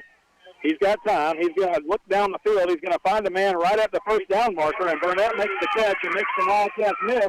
And Burnett's inside the 20 all the way down to the 12-yard line and tackled at the 10-yard line. They just found Burnett on a little square end right there at the first down marker. He makes the catch and then makes a lot of guys miss, and they've got a first and goal. And that was a good catch that time. I thought that we had Makai Mosley again on the field on defense and coverage. And Mosley made a great break on the ball, but somehow Burnett was able to come up with it, snatched it out of the air, and good yards after the catch for Bishop Kenny. Good yards after the catch. They find themselves at the 10-yard line, first down and goal. A 35-14 game with 7:51 to go here. One of the Bishop Kenny players needs some attention after the play. Looks like they're just checking. Late in the season, you don't typically see as much cramping as you do early in the year, but looks like he might be facing a little cramped situation. 35-14, Jack, and now, if you're Bishop Kenny, you're sitting here at the 10-yard line, still almost 8 minutes to go in the game. If they can punch this in, they're going to be down by 14. You punch this in, that's a brand-new ball game with 7:51 left to go. The only benefit the Wildcats have is Bishop Kenny was forced to use 2 timeouts early in the third quarter, but we haven't had much success running the ball in the middle. So, I don't know. Things get interesting if you let them score here. That's a bad break for Bishop Kenny because Burnett, the guy who's caught several passes tonight for the Crusaders, is the guy who's dinged up there, and he's going to need some help getting off the field. As I thought it was maybe a cramped situation, but he's needing a few guys to help him off to the sideline there, so we'll have to check to see if he's able to get back in. First down and goal now for Bishop Kenny. They're at the Wildcat 10-yard line. I've always said the 10-yard line, is a first and goal. It's the worst place in the world to get that goal-to-go situation because you got to go the full 10. There's no gimmies from the 10-yard line, and they hand the ball off in the backfield, and the running back loses his footing. Miller was trying to go straight up the middle that time, and he lost his footing back at the 12 and dives back to the line of scrimmage. It looked like somebody just roped him. He just kind of face planted after he got that handoff. And Kenny has been spreading the field and just dropping Rezar back in coverage, and that time they tried to go back to the middle. Nothing doing. Second down, goal from the 11-yard line. Rezar in the shotgun. He's got time to throw, rolling to his right, fires to the end zone. The catch is made and then dropped. Oh, man. Looking for his receiver right at the right pylon, right at the goal line, and the receiver had it in his hands for a second and then dropped. Hey, I'm going to tell you what. That was a dime by Rezar right there. My goodness, what a throw. Just a comeback route at the receiver. He went about 5 yards deep into the end zone and pushing his way back to the goal line and dove out and had his hands all over that ball and unable to continue the catch. Third down and goal. They're back at the 11-yard line. Definitely 4-down territory for the Crusaders with 6:57 to go in the ballgame. They're going to run a little end around here, and now the running back is going to be hit deep in the backfield, and he's going nowhere. They tried a little quick hitter end around, going the other way on a little sweep, and nothing doing. The Cat defense rose to the challenge. Yeah, I'm not sure that that's the play I go with. And now they're going to take another timeout. So they're out of timeout. Yeah, I mean, with Rezar as my quarterback, Jackie, the only thing I'm doing there is sending everybody to the end zone and dropping him and trying to hit somebody in the end zone. You're playing around back here at the 15-yard line on an end around and nothing doing. Yeah. You cannot outspeed these guys to the corner. Nah, not at all. You've had some success trying to get our linebackers out in coverage. Not sure if I wouldn't have tried one of those routes. In the tight end over the top a little bit, had a little success there, and then they're going to use their last time out. I thought they were going to let it go down to the mid-quarter water break with 6:35 here to go in the fourth quarter, but they're going to waste their last time out. So, yeah, they used two early on in the second half and now have to burn their last one. And if the Cats can just get them off the field here, we can go to that the clock formation I was telling you about, maybe. Anything to get us out of here, right? This second half has certainly grinded and slowed down the speed of this game, but big play coming up for this Wildcat defense to try to get it off the field here. Fourth down and goal. Bishop Kenny is going to send two receivers to the right, one to the left. Rezar calls for the ball, drops straight back. He's got time to throw. Now the time is further up on him, and he's going to get back. The sack play for the Wildcat defense is big number 91 got in there. Yeah, and been playing well all night long, and that time he finally gets for Rezar. My goodness, what a play. We just kept fighting, and finally was able to reach him and come up with a huge sack there on fourth down. So now this Wildcat offense is going to have an opportunity with 6:04 left to go in the fourth quarter. 51. I saw that jersey. Drew Norman helped me out up here. It's 51, not 91, but I got to check my roster because I'm not sure who 51 is, Jackie. Do you? Not right off the top of my head. I do not know. On this last couple of series, he's playing good football. Have to check. Let me see on my updated roster what I've got. And we don't have a 51. What do you know? Wildcats get the football. We're going to run the ball straight ahead here on the first down play, and we're going to carry it under 6 minutes to go. 8-yard pickup on first down for the Cats. Second down and 2, and this is the fun time of the game now. You're up 35-14, and if the offensive line can lean on them just a little bit, try to move it up the field and pick up a first down or two, and you can chew a lot of clock right here. Drew just informed us that's Yamon Gibson wearing 51. I don't think he was wearing 51 earlier in the year. He changed. He was wearing 99. There you go. Good play. And Gibson really showing off here in the second half. Handoff to the right side. The Wildcats going to pick up the first down and get it across the 35-yard line out to around the 36. It'll be a first down, and that'll run some clock. Bishop Kenny, no timeouts left. They can't stop the clock, so if the Wildcats can churn 2, 3 first downs here, you're gonna run a lot of clock and get that thing over with. But just as luck would have it, we get the mid-quarter timeout. So, hey, let's take a 30-second timeout. Cats on top 35-14. When we come back, we'll wind this thing down and get you set up for next week. The Cats facing Ridgeview on homecoming. 30-second timeout. You're listening to Wildcat Football on WFBB. Have you ever thought about cleaning out your garage or wonder what you need to do with all those aluminum cans or scrap metal you've got laying around in the backyard? Well, look no further. You just need to load it up and head to American Recycling. Tim Hughes owns and operates American Recycling on Woodlawn Road in McClenny, Florida. They're open Monday through Friday, 9 a.m. to 5 p.m., and on the second and fourth Saturdays of every month from 9 a.m. to noon. Stop by and see Tim and maybe even cash in on that stuff you've got laying around. Tim and American Recycling say, go Wildcat.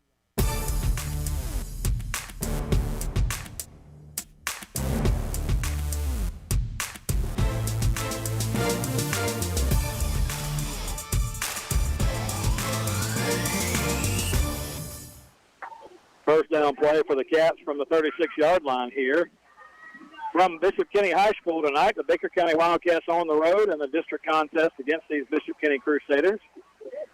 We're going to run the football straight ahead with Baker. Not much doing, but the clock will run. Second down, no gain on the play. Second down and 10, 4:36 to go. Jackie, next week back at home, the Ridgeview Panthers come calling. The Cats look like we're going to be 4-2 heading into that ball game with a 2-0 district record. Ridgeview not a district opponent next week, but for all you folks who enjoy this time of year, it'll be homecoming.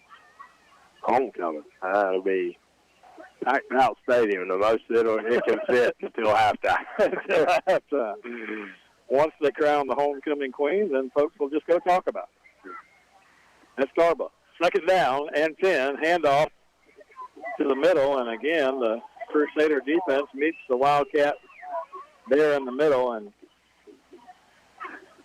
I'll give a shout-out real quick to 24 for Bishop Kenny. That's Taylor Newsom. And, Jackie, the only reason I'll give a shout-out is because he's a guy that lives closer to Baker County High School than he does to Bishop Kenny. He lives out there in Baldwin and makes that commute. But Baylor, the son of Scott Newsom and Erica Newsom, they live over in Baldwin. I've been friends with them for years and years, and Baylor's having a great senior season for this Bishop Kenny team. Yeah, been a good ball player for him this whole time over here at Bishop Kenny. Had a chance to watch him throughout the years, and keeps developing and getting bigger and faster and stronger. A guy we would have loved to have wearing that Wildcat jersey.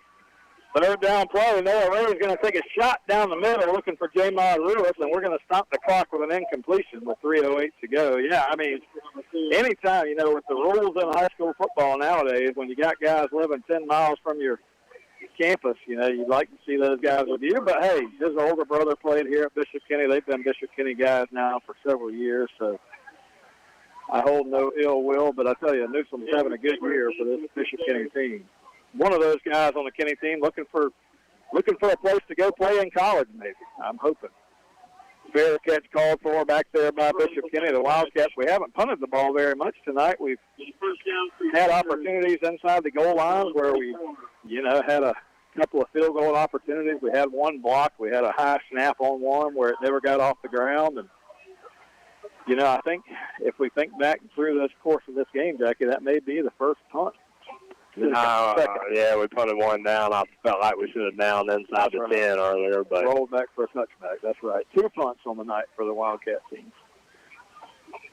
Now with 3:03 left, Wildcat fans starting to pack it up and headed to the exit. Yeah, and the unfortunate thing about that for us is, I'll tell you after this play. First down and 10, Rezar in the shotgun.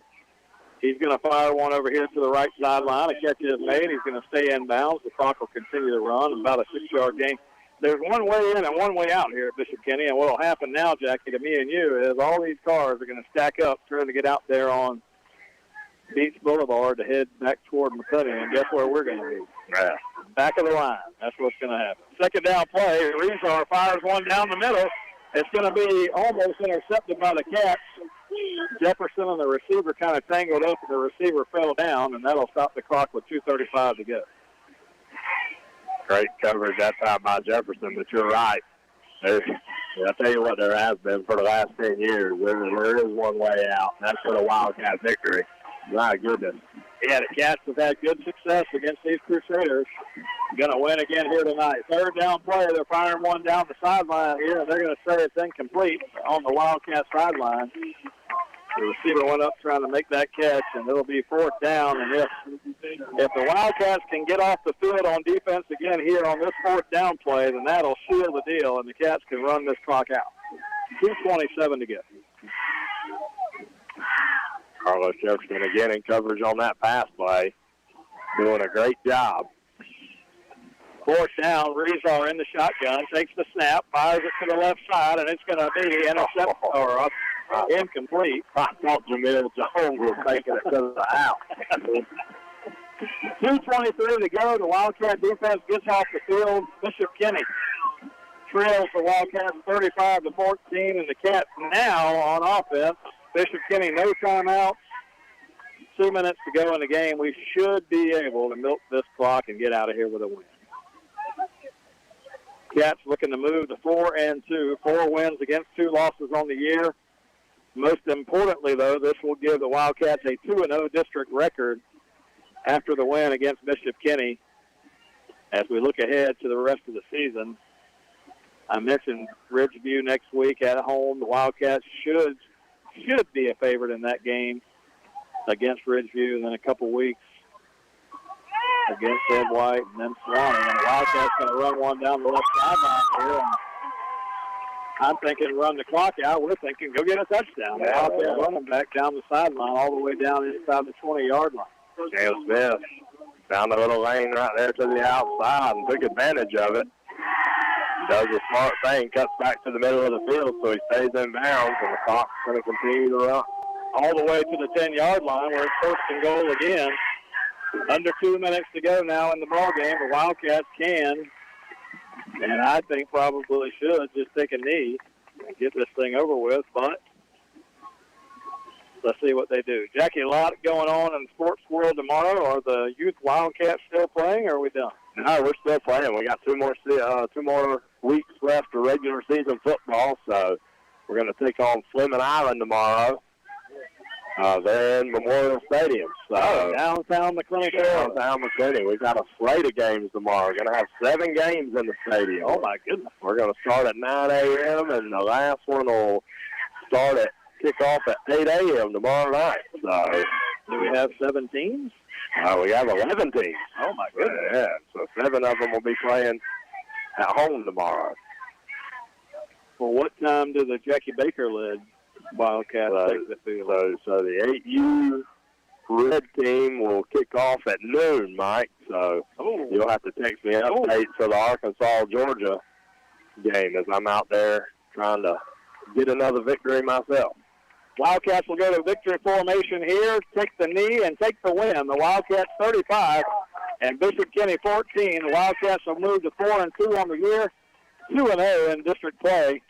And we'll take a 30-second timeout, come back and wrap it up here from Bishop Kenny High School as the Wildcats get the win, 35-14. 30-second timeout. We'll be back. You're listening to Wildcat Football on WFBB. Baker County Farm Bureau wants to wish the Baker County Wildcats much success this football season. Baker County Farm Bureau, specializing in auto insurance, homeowners insurance, along with life insurance. To get started with Farm Bureau, contact Jack Baker or Justin Webb at 259-6332. That's 259-6332.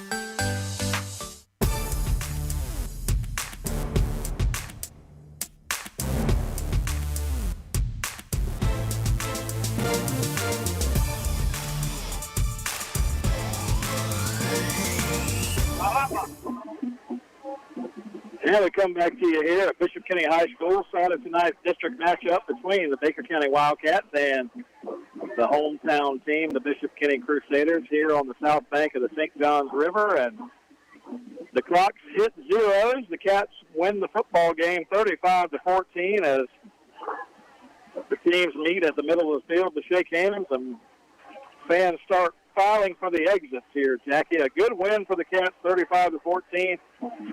If you listen to our broadcast, we always find things that you want to clean up and continue to work on as a team. But overall, a great win on the road.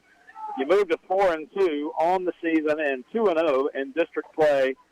Back home next week, a 7 o'clock kickoff for homecoming against Ridgeview next Friday night. So, Jackie, your final thoughts here on the win against Bishop Kenny. The defense did exactly what they've done all year long. They came out, they shut Bishop Kenny down. We knew we had the more physical players, the faster players, and they proved that all night on the football field. Well, we talked about the offense being a tale of two teams, and they showed it again here tonight. Right? We jump out to a 28-6 lead. Looks like it's going to be all Wildcats, and then this offense just kind of stymies in the third quarter. And again, you play in these games where they have more athletes or high-powered offense, you're not going to be able to dig yourself a hole like that. They're going to make you pay if you can't continue to put points on the scoreboard. So still working to get that figured out. We hope our offensive linemen get healthy and get back out there. That may help in the run game some, but overall, good win by the Wildcats. You're 2-0 in district play, right where you want to be. The rest of it doesn't matter, and we'll keep moving forward. Yeah, a lot of positives for this Cat football team. You know, those two losses that we've got on the record book are not big, disastrous losses by any stretch of the imagination. You're 2-0 in district play. Everything's in front of this team. You've got a chance to play Ed White and Swanee, and those two games will tell the tale on who's going to win this district this year. So this team has done what they've done to this point in time, and I got to tell you, man, you sit back after games like this, after watching these kids play on defense, Jackie, and they play on the defensive side of the ball so well. They cause, so much havoc for the other team, sacks, turnovers, and everything. And you saw that again tonight. I got to give you the play of the game, the 95-yard interception return to Haven Clark. Took one back against the Bishop Kenny offense in a game that they might have been able to go make that a 7-7 game early on. Might have changed things, and that the Haven Clark interception really set the tone for where these Wildcats would go tonight. No, for sure. That's definitely the play of the game. The Haven Clark, this one we thought Bishop Kenny was going to come up with an answer, and if nothing else, put points on the scoreboard. And Haven Clark said, not on my watch, as he jumps the route and takes it 95 yards for a Wildcat touchdown, and really swung the momentum early in the game. Once again, want to take just a moment and thank the folks at Glen Baptist Church, John Meadows, Pastor Chaz Rowland, and the entire congregation over there for maintaining the WFBB beacon over there in Glen St. Mary and continuing to have these Wildcat football games on the air each and every Friday night. So exciting times, and we thank John Meadows for all his tireless work back at the studio. And we're going to send it back to him, Jackie. 35-14, the Wildcats win here on the road at Bishop Kenny. A good win against this Bishop Kenny Crusader team, 2-0 in the district play. And want to congratulate Coach Kevin Mays on the win. And tune in next Friday night. We'll be at homecoming against Ridgeview, the Panthers. We'll talk to everybody then. Good night, everybody.